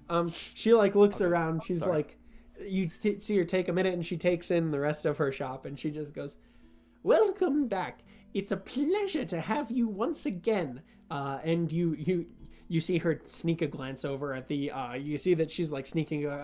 She's looking over towards like the actual normal sort of book section where there appears to be someone perusing, and then she holds up her hand and she goes, "I'll fucking kill you if you take something. I'll kill you. I'm not joking."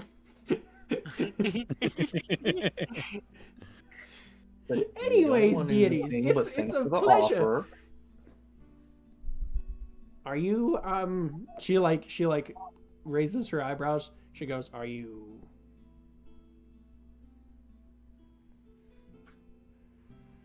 Don't you guys have like Yeah. a code word or like a book that you pull out and like opens up? Like this feels very Yeah, inefficient. Like, she you know like why you, we're here. you see her cast very briefly silence on you as the person and she goes, "Yes, and you need to say it."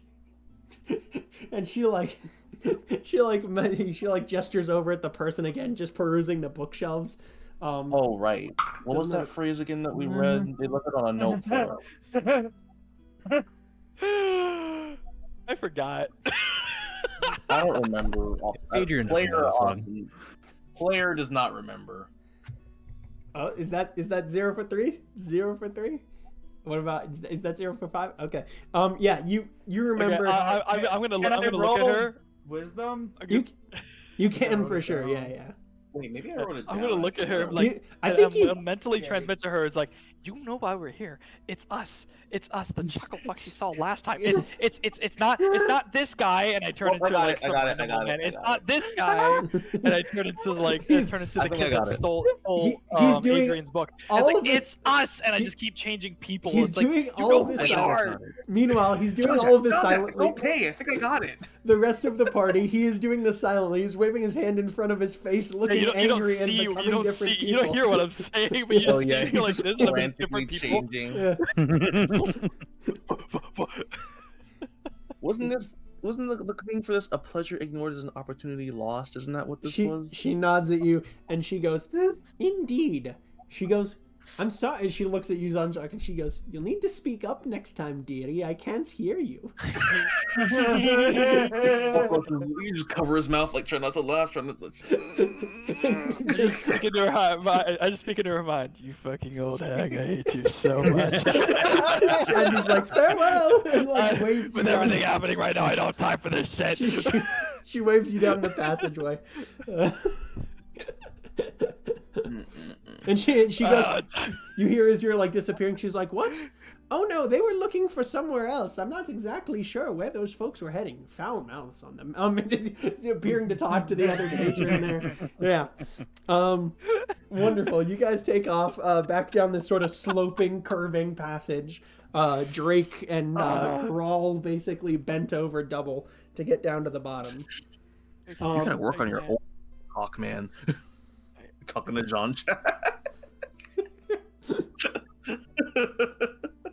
Look, you know, back in my day, I gotta feel old saying that. Like, you see a face, you know a guy. Like I did, and I like on the down low, like kind of like stage, like whispering. You know your fence. He has a face. That's why I was so good, because I can. Boom, boom, boom, boom, boom, boom, boom. It's like, look, I know what you're good at. It's like, I'm not saying no. I trusted you. I just don't know what I'm good at anymore. What? Uh-huh. I'm good at convincing people with a little bit of magic, and I don't know what to do with them anymore. Someone has a password, and I don't know what I'm doing. Listen, one day the old lady won't be there anymore. And we won't have this Have you problem ever ever gotten hit again.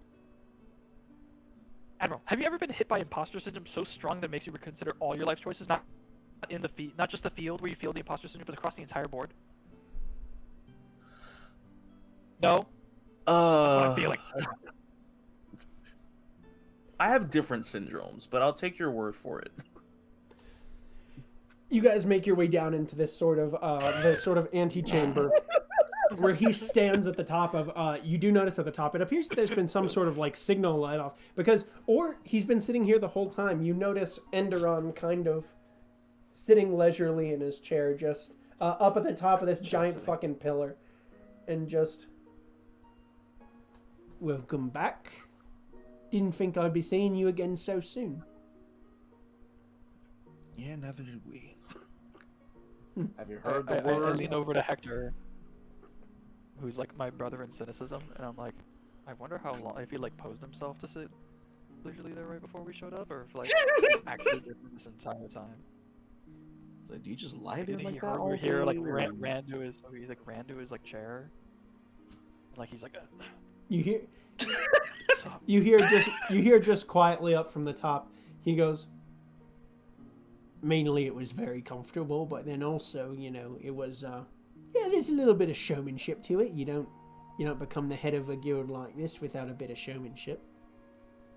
You have good That's ears, fair. and I appreciate the showmanship. It's very fair. like, I can appreciate showmanship. Gives you a little like salute, and he goes, Good ears.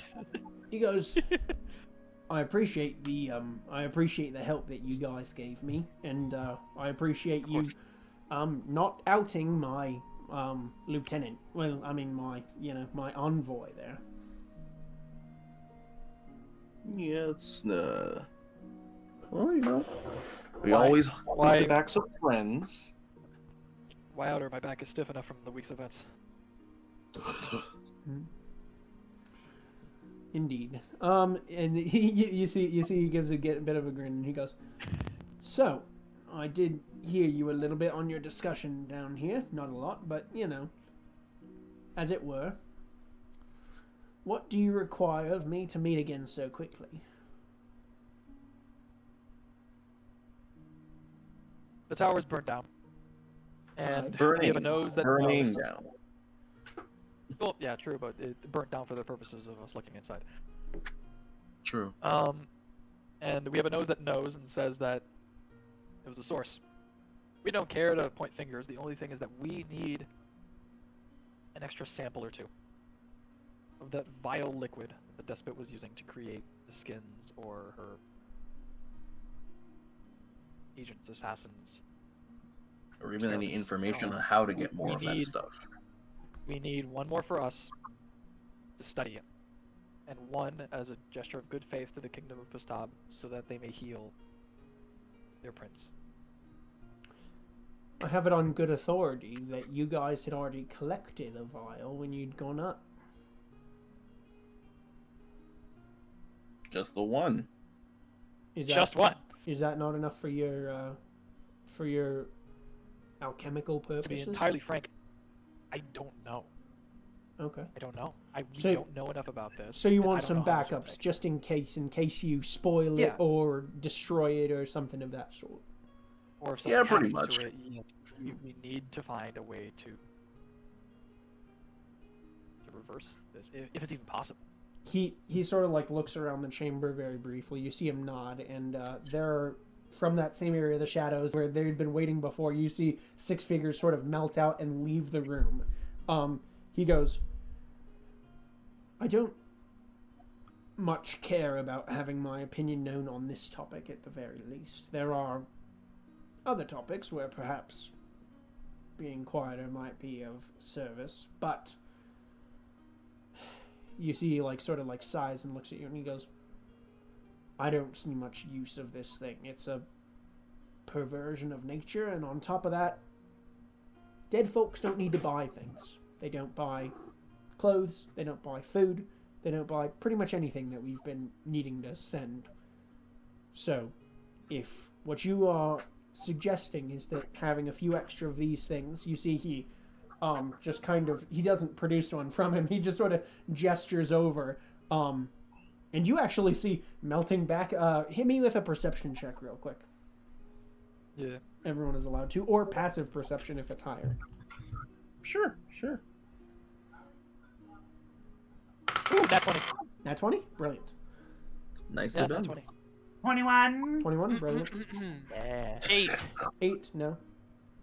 I No. got a 14. 14? No. Okay, and Drake? Yeah, he's just going with passive perception at 16. So passive of 16. Okay, cool. So, Jean-Jacques, you're actually the only one who clocks. You notice that, like, Sounds about right. you notice basically coming around, because the way that it's set up, the physical shadows of this room all seem to emanate from behind his chair, like sort of curving around the room, right? So you get sort of this like area of shadow that pervades all of the corners of this, which you imagine is used to, you know, obviously you've seen the, you know, the guys who were here before and the guys who just left. This is used as a sort of avenue of like moving and attack in case there's any sort of, you know, actual person that they would need to fight within these chambers, right? You actually notice with a natural 20 that there is a person who is very slowly dragging a crate of these yellow vials over towards you, and like as he gestures, he goes, if any of these things, and you watch them melt out of, everyone else surprised, oh, he melts out of the shadows behind us. You know, like you saw him like very slowly like wheeling the cart over. Yeah. I've seen behind the curtain. Yeah. And he like gestures there. He goes, if having a few more of these will help you put that business to bed for good, I think it's worth it. Could wish for nothing more. I am unnerved that this much still exists, and I fear that some might exist out in the rest of the country. That's a lot. I think That's a so lot as well. more. Actually, may I pick your brain on this topic if you don't mind? You see, like he swings his leg back around and he quite like, fond of that hobby. Go ahead. He goes, so, I'm going to put a few cards on the table here. Appreciate that. We know that they're trying to obviously get as many people. They're testing this. I mean, the skins, it seems to be, are what they were testing this shit on, right? It was the basest level. It was them abducting people that nobody cared about at a glance and throwing this stuff into them. They're still testing.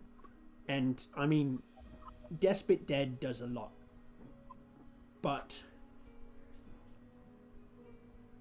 there were instances of this happening before it was experimented at large. If you're picking up the phenomenon predates. The experiments predate it happening here.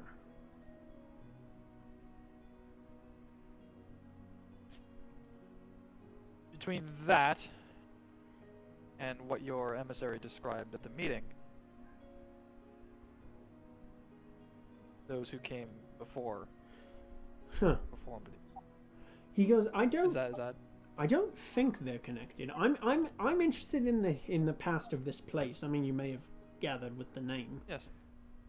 I don't think that these are tied together. I think that it's more recent history for sure versus you know these books all appear to be ancient. So it's not the ancient. And he kind of nods and he goes, I also noticed that you had a couple of assistants with you when you guys returned to your inn. Assistants. The man and the woman with the face mask. Oh. Oh. No. Unfortunately, they were found in the tower and are the primary reason why we are trying to reverse this process. They are both victims of these experiments. He kind of nods briefly and he goes, One left, to put our cards on the table as well, one left, seemingly lobotomized. To use an archaic word, entirely dumb, the oldest sense of the word. Mm-hmm. He kind of nods briefly. And one left not in control of her own mind, a victim to some type of influence, and we're still trying to find where that influence is, because we have... By the way, are you still carrying around the despot? I turn around, like, do you still have... Like, what'd you do with her head? Oh, Are you carrying this around? Yeah, I'm Adrian, just holding yeah. it. It's just... You're just holding it. You've been walking around with... Oh, I was like, okay, well, not... We don't know who was controlling her. We thought it was her, but it's not her. I point to the head still on the... It didn't stop. Yeah, it's like it's not that, and she's still suffering the effects of this experiment. Mm-hmm.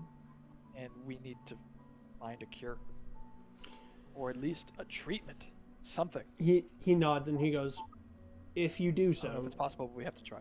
If you do so, he'll gesture very briefly and he'll go, if you need any resources to that end, you notice Jean-Jacques with that same natural 20 that there is a person that is currently like pulling out like a little tiny, it appears to be like a little cart worth gems and such at the top, and they give you, he goes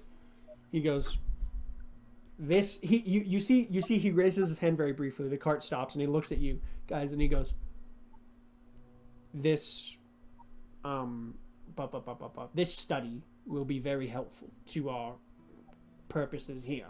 It's, like I said, it's in my best interest that everyone here is well cared for, well fed. Uncared for people don't buy things. So. Very true. You see he lowers his hand again and the person comes out and they have, you get, let's see, it is... You get 1,000 gold worth of you get, how many was it? It was 6. So 6 times. You get 3,000 gold worth of 500 gold gems. Whoa! Is this for resin people? He kind of. That was a very specific number. Cleric, am I right on that? Yeah. Okay. No, that was a It's a stupid. It was a stupor response. 3,000 gold worth of 500 gold gems. Yeah, 500 gold. Worth 300 gold. 300. Yeah. 300 for Revivify. Oh, it's 300 for Revivify? Would that work on her? Do you ask this aloud? I mean, No. Okay. I'm just thinking, as a player, I'm wondering if that would work on her. Yeah, as a player, I'm suddenly wondering, okay, so partially undead, is this like a half what's that spell that pauses the death timer? Shit. No. Not Silence of the Grave. Anyway. No. There's a spell that pauses the death timer for the purposes of short-term resurrection. Yeah, I've used it in... I'm wondering, like, okay, wait, is there semi-undead state kind of keeping them there? Is that, but like... You have no idea. He doesn't mess with that kind of voodoo. Yeah. So he gestures and he goes, these resources will be to your purposes. If you find any sort of cure, please send us our way, because I mean, you know, these people need to be saved as well. He kind of nods briefly and he goes, "Is that all you have for me?" Do you have any other questions? We'd love to help. We're going to be meeting up with Brioni, who's been relating a rebellion force. Oh, indeed. Yeah. And we're going to be talking to her about how things have gone so far. Actually, So, that's a good thing to bring up. Would you have heard anything about her status, or is any status of the you nearby got eyes and town? ears over the whole country. Mm-hmm. We know you have connections. Figure maybe you've heard something about some doings in the nearby cities, considering it's up to something. What with the, despot lady gone and all that. Word's got to spread. Thank you for filling. Sorry, I had to add something to my session notes there. He goes, indeed, actually, to that point. I believe she's going to be working on our new council with my representative. We've yet to ask her personally or invite her, but I can think of no one better to serve such purposes. He goes, very well, if you believe that she serves the people. Why not? And let's see, so you're asking what I've heard of it.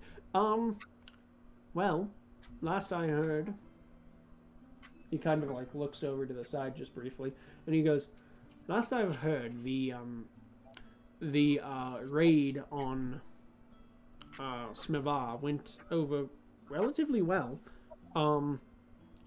Haven't heard word back about the casualties or anything of that sort, but it does seem that the town was liberated. On top of that, it does seem that that this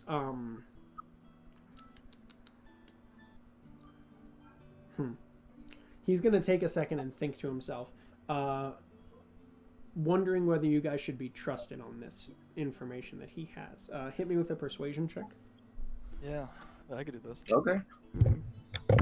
I guess I'm the one gonna ask the question, huh? Mm-hmm. Yeah, so that's a 22. 22 on the thing, and uprush? You got 3 higher than me. I got 19. 19. Okay, so with the combination here, he stops for a second and, god damn it, playback will pause soon due to inactivity. Puppy dog eyeing him like. Yeah, he stops and he goes,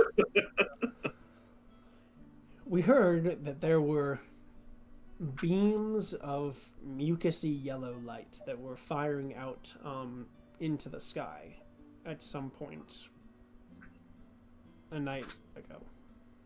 What?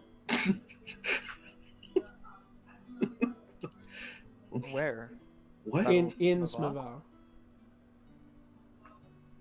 They did cease, but this is not the first that I've heard of some of the faithful, rather, of the sort of cruelty that the despot provided, having these sorts of magics. Far as I know, magic can't be granted by something that's not some sort of arcane being. And for my money, I don't think the despot was strong enough for that. No. I don't think anybody liked that lady that much. No. Indeed. He's gonna go, but that's the most recently I've heard of it. It does appear the town was liberated, so I imagine that she's probably still alive. Otherwise, to my money, it would have been re-subdued in that time frame. Yeah. He goes. He just takes a second and he goes, I do wish you luck on your journeys here. Thank you. Much appreciated.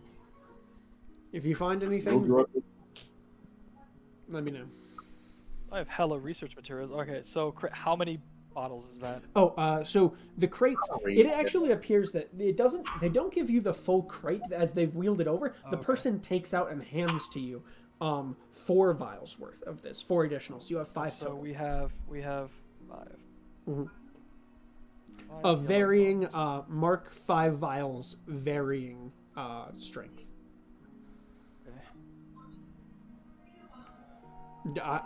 I know what the strengths are. I just don't. Yeah. You know, you don't yet. So Should we DM ask them about gaslight. the still stations here? I imagine so. Dealing with is one of the things I'm pretty sure that tipped the guild over. That's true. But I'm guessing I could be wrong. we could ask. I'm just wondering if it's a good idea or not. Well, if we're having a discussion here, he knows technically. yeah, he has really good ears, yeah, remember. you do as you mentioned. Yeah. He's I mentally put out to the party. Let's put it this way: it is way more lucrative. Actually, no, I say this out loud. It's way more lucrative for him to deal with 7 other countries than it is one rowdy band of self-titled. I cannot see him siding with it. I'm sure we could ask him what he knows about them. Help. You know, you got a good point. Literally turn around. Hey, you know anything about in this area? he pings and he goes, indeed. Teliona, she was, well, she mainly, she put ashore a number of times to deliver, honestly, her convoy was the one that, delivered the missing prince, Bonderi to them. She put ashore a number of times, delivering supplies and things to the Despot's Tower. However, now, haven't seen from her in. I mean, they put, like I said, they put in at the shore less than a week ago to drop him off, something like that. He kind of like looks and converses very briefly, and he goes something like that, yeah. And then like he just goes, but. Haven't heard word from her in a number of days. I imagine they put back out to sea. Although, actually, speaking of that very briefly, he turns and he turns back and he goes, I just received word that one of your friends who came in with you was in a real hurry to put off, just left a ship heading out of Tillydale. Talking about Thricemark? Oh no. He's talking about the wubwub. He's talking about the people who are getting the hell out of here to handle that. Ooh, Oh right. no, he came in with you based on what we've heard. It was some sort of Oh, we forgot about them. some sort of weird looking fellow who We forgot about they're called the Hand? you forgot Hand? his name was Forgot the about Hand. him. Yeah, your buddy the Hand. Well, Oh, buddy I the forgot about Hand. the Hand. Yeah, he goes. The Hand. He wants to handle He something. put out. We're going to meet up with him again. Huh? Wasn't he going to go handle some business? But he was getting his ship fixed. And they That was let. all. Yeah, and he Yeah, but he goes. didn't tell us shit. He goes. Yeah, based on what I've heard, they just took off really quickly, like get out of Dodge, sort of. Seemed Interesting. seemed they- invested. I will not say they are not, if I may speak on behalf of the Admiral for our little burgeoning faction. Not allies. Temporary, on and off acquaintances. They're okay. They're not that bad. They're there. Yeah, He- that's roughly the view. he Not just- that bad. He just nods briefly and he just goes, well, I figured it was information that you'd probably want to have because he seemed like he was in a real hurry, according to what we heard. And He didn't take anything, did he? anything in the... Don't think so. Anything in the How many aftermath ships? of... How many ships did he leave with? he cocks his head back over. You don't hear anything, but like it seems like he's listening to something. He goes, seems like just his own. Smart man. Cool. Yeah, we're good. As long as we Well- get there and all of our crew and all of our stuff is intact. All right, whatever. I'm sure Arch did a good job for defending everybody. Don't worry. As you guys kind of chat amongst yourselves for a second, he just goes, you see him kind of like, he kind of goes, now, much as I enjoy your company, the hours immediately after a massive global event are usually the most impactful. So If you Oh, we don't ended up mind, here. I do need privacy for a little bit. Oh, Bye. we appreciate all the information you gave us. Thank you so much. With your endeavors. Good luck in yours. And you see that he does. You see him like hop off his chair and do that little sort of like Tarzan slide down and around it that he did before. And he just walks out the back of the chamber. You guys take One of your. those captain's quarters. Say on the way. Yeah. You guys take off with these sorts of vials and the gems that you were given back up the sort of tunnel into the shop of sundries. Now that that's done, where are you guys hoping to head? I would imagine meet Are up. Yeah, Are we heading out immediately, or are we? it's doing getting to a late rest? night, so you guys Yeah, I could hear it's getting- probably.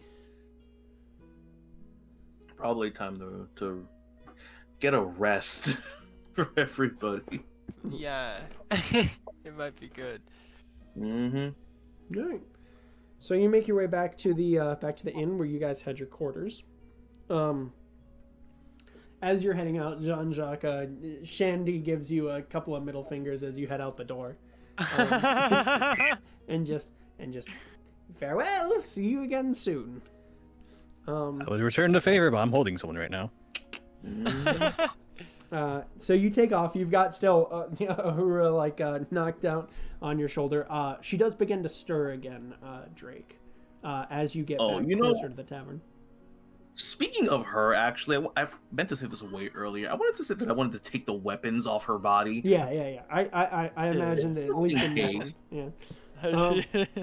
Wonderful. So, you guys make your way back to the tavern, and you guys all head into that sort of communal room that you guys had been in before.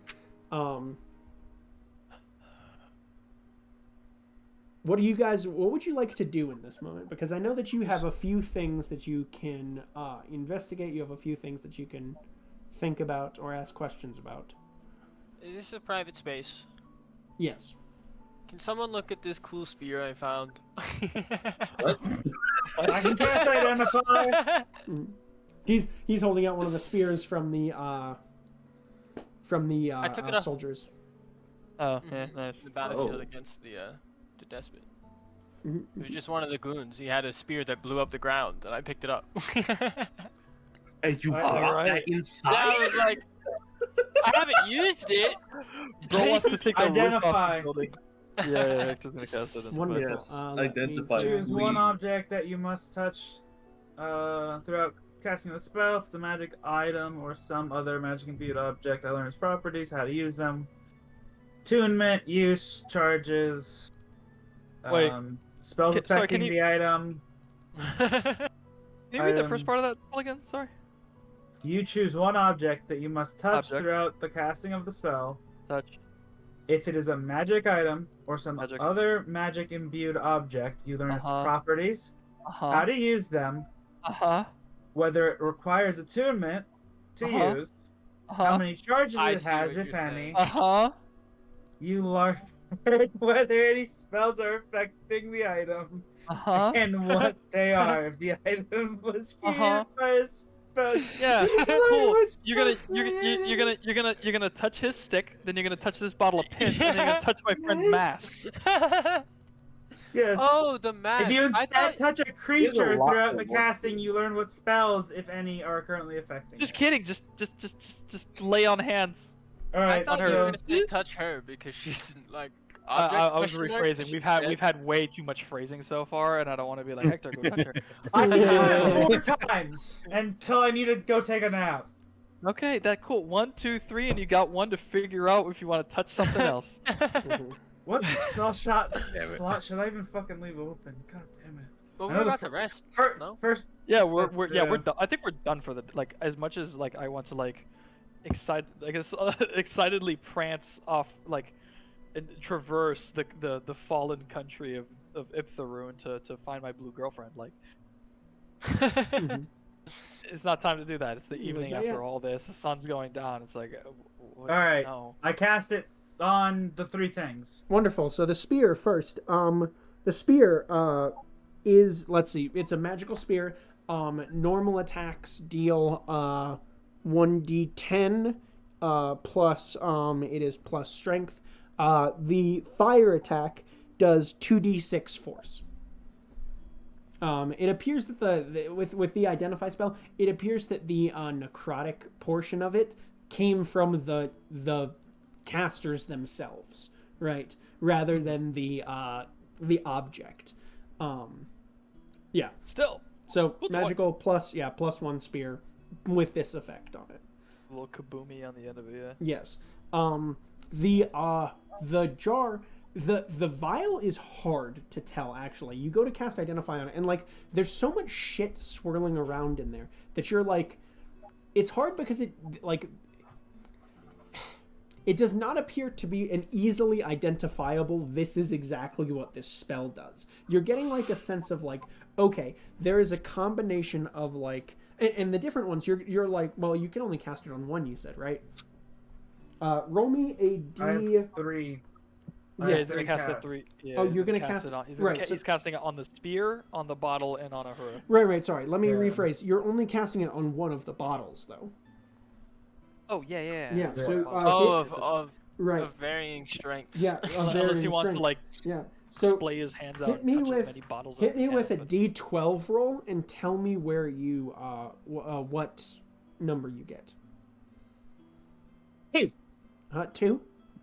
2. Okay, wonderful. So that is, So this one, So this one appears to be, like, there appears to be a version of the, like, Revivify spell in here, along with, like, some weird magic that you can't really tell what it is. There is a divine component to this thing, which is odd. Let's see. And a natural component as well. I relay that information. Yep. Yeah. Yep. Taking notes. Yep. Which we have one alchemist in the party who can do with that what they will. Yeah. I will give that a go. And then wonderful. And then you're checking, you're checking the mask. The mask does not appear to have any sort of. I said the mask originally, but then I can touch him. Pointed out that he can touch a. I can just touch her. Ahura. Yeah, so he's gonna do it's it the on same. Ahura to see what effect. It does not appear to be the same with Identify. It does not appear to be that same version of the spell. There is like a few different sort of ingredients mixed in here. And it does, again, there is a stronger arcane/divine component to this one. AJ is also like, how does Identify work with a homebrew spell that is, you know what I mean? It's a combination of things. Well, yeah, because if you think about it in a way, like the spell Identify is a spell. Yeah. It's designed to do a certain thing, and so spells and things that are outside of the original parameters the spell was created under might not interact in the same way cleanly. Yeah, which is those that are very which is my outlined, thought here. whatever. Yeah. So you tag it and you're like, there's definitely a DM strong. magic's different. There's definitely a stronger arcane/divine component to this one with Identify. Okay, stronger arcane component. Okay, come. And you imagine with those two going on and the way that the last hour or so has gone, you're like, okay, hold on. We were talking about the antenna thing, the connection to a entity, right? That's probably, whereas you're thinking about it, the one that you identified was probably one of the crap ones there, where it's the skins obviously don't do anything, really. I mean, they kind of shamble around, they do their own thing, right? You're like, this is probably the crap version. I'm probably, she was probably tagged with a higher/more complex version of this magic. Wonderful. So you're cracking out the alchemist tools, Jean-Jacques? The alchemist kit? I'm gonna wait till we're on the ship. I don't want any of this stuff being opened, touched, anything in public. This goes on the ship and it's never leaving. And when we're done with it, we're throwing the crate out to sea and blowing it up. Oh my god! This stuff needs to not exist. Wonderful. Okay, so then let's see. Are you okay? So that's sorry for the fish. Yeah, that's your identifies. What else? So you have Ahura there unconscious, but you don't have a fix immediately, unless someone can, unless there's anything that like jumps out to you. You have the crystal. You have the what else? You don't have the portable hole. You don't have the familiars. The familiars have timed out. Yeah, no, they timed out. I guess with the extra hour, I'll blow 10 gold. Okay. To oh wait, what's the conversion rate for platinum? Platinum is 10 gold. Yeah, 10 one. Gold? So 1 plat. Yep. Okay. So if I need 10 gold, that is 1 plat. Mhm. I assume that will work just fine. Yep. Okay. I'm running out of money. So I'll resummon tech. Wonderful. I put out a brazier, burn some charcoal and some herbs, and I bring that guy back. Actually, I have a question. Yeah. You said the necrotic aspect of the spear was the Radiant King's. Yeah, appeared to be channeled through the. Actually, roll me a religion check here. Yes, sir. 25. 25. Okay. 25. That's where this kind of strikes you for a second. Is you go, hold on. Hey, Obi, also hold on. Yeah, it tags you for. You think for a second. You go, wait a second, 20? Because like you were in the middle of battle before. You're like, okay, the despot was definitely channeling, or it seemed reminiscent of the Radiant King, but necrotic isn't an aspect of his pantheon, like to your knowledge, anyone that you've interacted with. So, if they're using necrotic and she's using his magic, what the fuck is happening there? Like, for a second, you're just like, hold on, that doesn't compute. That doesn't track at all. But this was not. Oh, that's worse than what I expected. I was just gonna. My idea was if they're using his power to channel into the spear, could I attempt to use the Lambent 3 to do the same thing? Interesting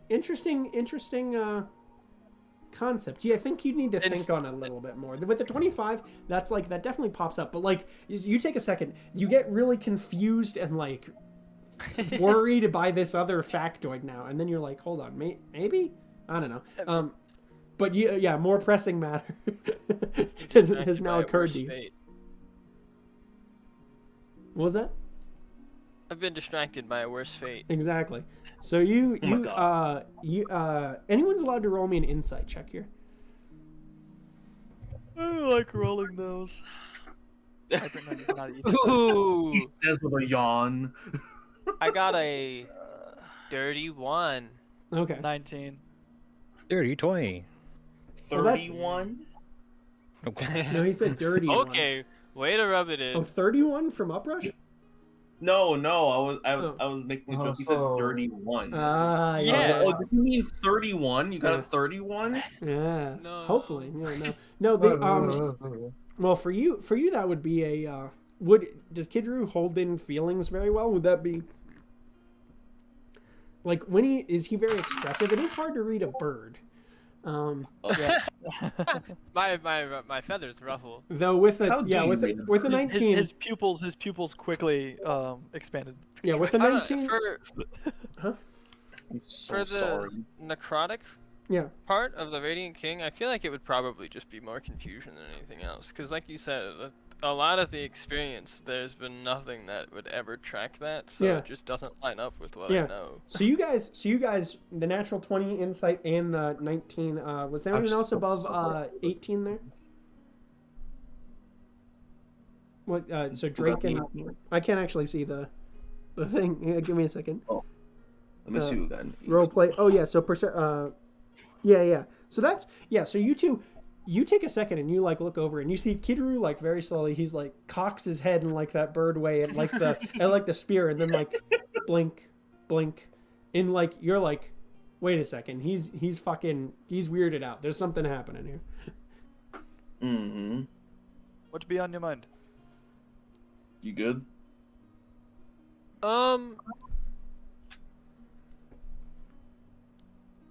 I'm not. I don't know. The connotations of the Radiant King being involved might be worse than initially expected. Who's that? Go on. This is the first I you worship guys the are hearing Lambent this. 3. Yeah. Oh, okay. I worship the Lambent 3. They're my moon gods. I love them. You know, the Radiant King is effectively the sun version. So, Right. contrasting ideals already. But if there's some like dark aspect behind it, that would have like an eclipse or something. no like necrotic and death and dark energies. What Oh. the despotate was using effectively. This yellow What does shit. that have to do with the sun? The sun's yellow. I have no idea. Is that the through line? Sun's yellow. Wait. You're telling me that this whole thing might just have come from an opposite god of yours now? That's some big voodoo. I don't mess with that stuff. I don't really mess with it either, but it kind of makes a lot of sense. I mean, given the iconography we've seen so far. But also, But jeez, I've what never, the hell? What if I've what if never- I do with all of this? Like, I've never considered the Radiant King to be inherently bad in any way before, so it's shocking to see that it might be. Is it good? maybe it though? doesn't see it as inherently Is it bad. good though? I don't know if it's good either. Yeah, like Well, it. I don't follow them, that's for sure. I don't. Existence isn't inherently bad. It's what you do with that existence. If it just believes that the person who wants to use these powers just wants to do whatever with it, then that's one thing. But if this person has, if this deity has given a blessing onto somebody who would do wrong, then that might be Yeah, what we're dealing with here now. Yeah, I grew up hearing about the Sentinel of the Shadows and the Pilferers of the Discarded, and they didn't fix things here. Would this struck me as someone who's blessed by the Radiant King at all? Who? The Despot? I mean, she was certainly using his magic. That's fair enough. That's... Her. Yeah. So the thing that strikes you there is like, you were there for the fight with Bahan. His magic was not the same color quite. Oh. Yeah. There has been a mucusy yellow magic used, and the despot had like bright golden yellow magic. Oh. Yeah. Okay. And then what color's mine? That's a very similar sort of mucusy yellow color. Mucusy yellow. Yeah. Okay. Not quite the same. A little bit So- more brackish. A little bit like brown. Yeah. Yeah, Okay, like silty runoff water. Yes. Yeah.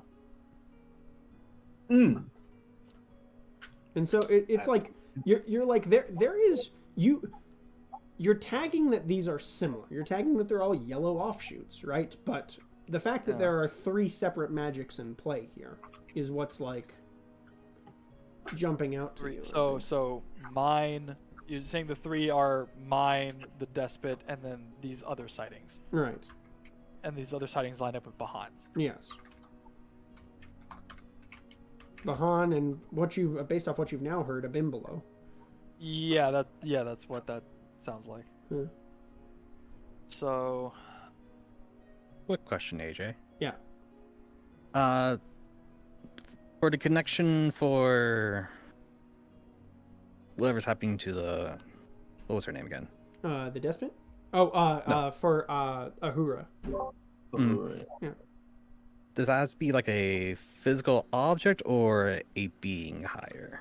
A higher being? I think that's what you need to figure out, because I think what's tagging you is you're like There's something okay, inside of the it's a rod, it is a Wi-Fi connection, as it were, using a modern, like it is a Wi-Fi connection to something. You need something with that like spell's natural 20 attuned to something on the other. Yeah, you're like, you need something else to tag this connection out. She needs to be connecting to something that's not whatever the fuck is giving her murder, kill, whatever threats, Because right now my thought process is, there is a defined component in the alchemy thing. Mm-hmm. There has been 3 different magic things from higher beings. Right. That are So clearly something higher, yeah. Right. maybe the defined component is based off of one of these beings, which is in turn giving them the said magic. One moment. Pause, Jim. Yeah. Okay. Alright, guys, let's So scheme. maybe the connection that's needed needs to be from a higher being Yeah, that's in order to help her. I think that's what you're like keying into for sure. Like you Yeah. don't like it definitely. I think with that sense you're like yeah, probably there is something. You don't know inherently what it's coming from. You just know that it's like, okay, this has to be some sort of like very powerful source that is currently puppeting, right? And you're like, we got to replace it with another source. That's this is the after effect of that like Nat 20 earlier. Yeah.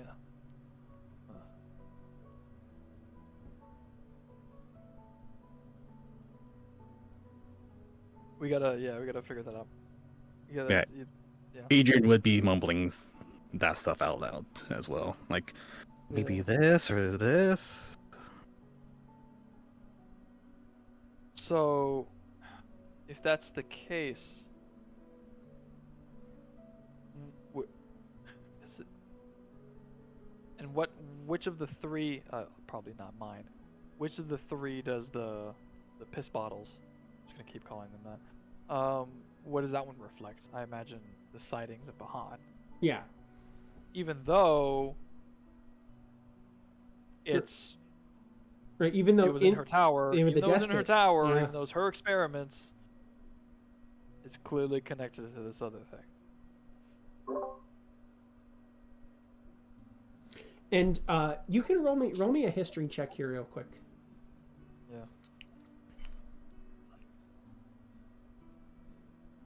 My history's poopy. Yeah. 7. Damn. I will give you advantage on this because it is a memory that you currently possess. Oh, it's me. Yeah. Oh shit. Wait, a memory I possess? A memory you currently possess. Like, you don't know this. DM knows this. Saying Yeah. that. That's a weird way of saying. I know what that means. Nat 20. Brilliant. It's on my wrist, isn't it? Fuck yeah. Yep, it is one of the. Yeah. So with the memory that you've grabbed from behind, It's the yellow tainted memory literally sitting on my You wrist. think of that letter of that last moment where, like, as he was passing, where he's like, you remember what he said in that moment with a natural 20 of. God damn it, fucking commercials, man! I'm just trying to put on the. I'm just trying to put on the music. You hear that like last moment where he was like, you haven't seen the things that he's. Or what was? I got to get back into his accent. You haven't seen the things that he's seen. You don't know the things he knows. He will save us. He. So that's either the entity or a Bimbolo. And with a natural 20, you think that this is that they are probably both channeling this he. The same. Yeah.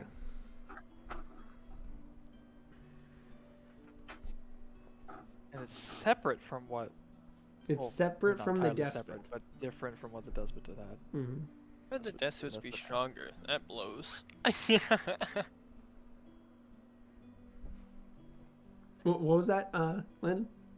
I said, why would the despots be stronger? That blows. I mean, you know, who knows? I mean, Who knows? hey, I just not to. I don't know what the fish is, but I don't think the fish is a god. So, and look what happened to this country.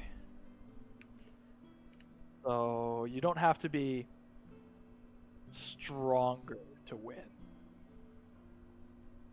because that's the Radiant King's emissary, and I am the fish's emissary. He looks like that, and I look like this. So. What a comparison. Wonderful.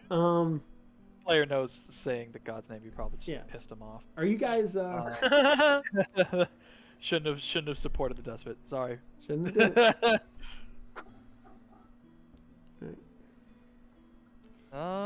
Yeah, I guess with that, I'm gonna turn to Tack. Yeah. Hey. Hey, welcome back, boss. Well, I mean, I guess me welcome Wait, back. You welcome Yeah. back. Man, I missed you. Yeah. So. Are you Yellow. gonna say any words here, buddy? he's like gesturing around. He's like, "You gonna say something?" Well, you were here the whole time. You were listening to the conversation. Okay, cool. So she's yellow. I'm like brackish, silty yellow, and then we got this mucusy yellow. Yeah. Do you have any clue what these might be?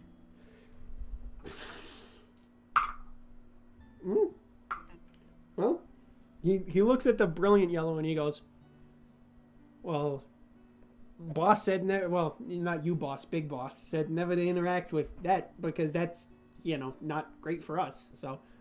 Yeah, no, understood. The problem is the gooey yellow. He looks at the goo and he goes, the bottle yellow. He goes, "Did someone sneeze in there?" That's what it looks like. I've been calling the bottles of piss, but Yeah. if that's a bottle of piss, that person probably should go to see the doctor, Yeah. right? No, I'm talking about the magic that's behind it. Huh. He didn't roll. Should I feed it to incredibly Toe? well. What would happen? I have enough now. He rolls again. What would happen? Yeah, he's gonna say, "You should definitely feed it to Toe. That would be hilarious. I would be very excited to see you feed it to Toe." Gives me very bad This is energy. a horrible idea. He's gonna turn into a freaking nurgling. I weirdly support the. I really want to know what'll happen. Just what's the Radiant King doing? You're okay with this? I don't Oh know. no, you're talking about this in general. Oh, Yeah, I thought you were supporting the idea. I'm considering it. Aren't you supposed to? Never mind. Crazy. Look, I tried with tack. They're unsavable, all right. They may as well be beneficial to the group as a whole. Wow, that got dark really fast. Damn. I got dark Failed really once, fast. gives up on them all. See, I'm over here considering Toe's safety more than Toe would consider Toe's safety. So. I'm summoning him. Oh no. Okay. Just Cool. gotta put Oh, him no. on day. Yeah. All right, how much? jeez, How I got like it. how much do I give him?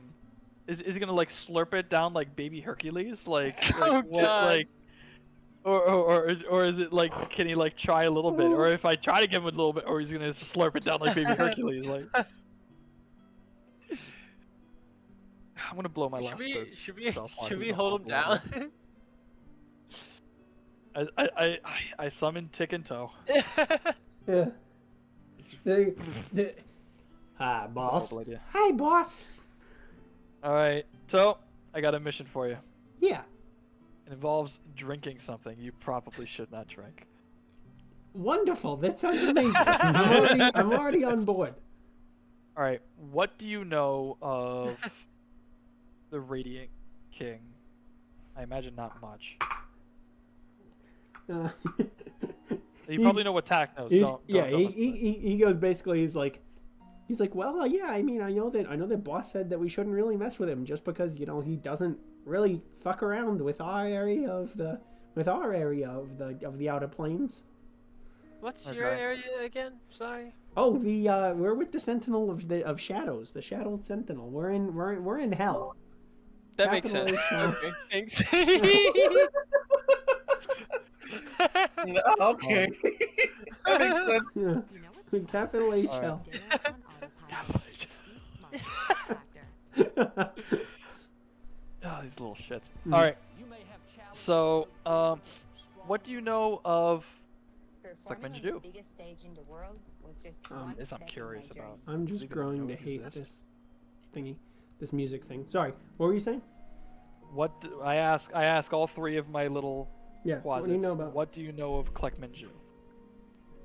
Oh, well, that means that they get 3 rolls. Okay, that's pretty good. Tick speaks up and he just goes, "Yeah, I mean, we've heard of the fish before, devour the treasonous. That's a classic. That's a pretty noble goal for sure. Noble goal. Yeah, You talk about him like he's just a story.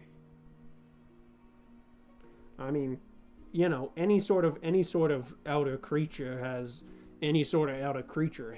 their own desires, wants, needs. All of them are less powerful than our boss, so yeah, we ain't really messed around with him much. Yeah, so they seem to acknowledge him as some sort of outer power. Outer as in outer from you or outer from us? Outer from here or outer from you? He ain't with us, for sure, so... Well, I mean, I guess technically we are currently being summoned via him, so I suppose that technically counts. Shit, do I have to... He turns and he looks How does that work? He How turns does and that he work? looks to Is that Tack... like the battery, or did he contract you guys? Hold on, he turns to look at Tack I contracted you guys. Stop. He turns to look at Tack and Toe real quick, and he just goes, "Wait, though, yeah, hold on. Do we have another boss now? Do we have to worry about an additional? Do we have to go to HR? Man, I don't want to get involved with the courts. That was what that fucking Rakshasa got involved with. I'm not. I don't know how magic works, but it was me. Okay, cool.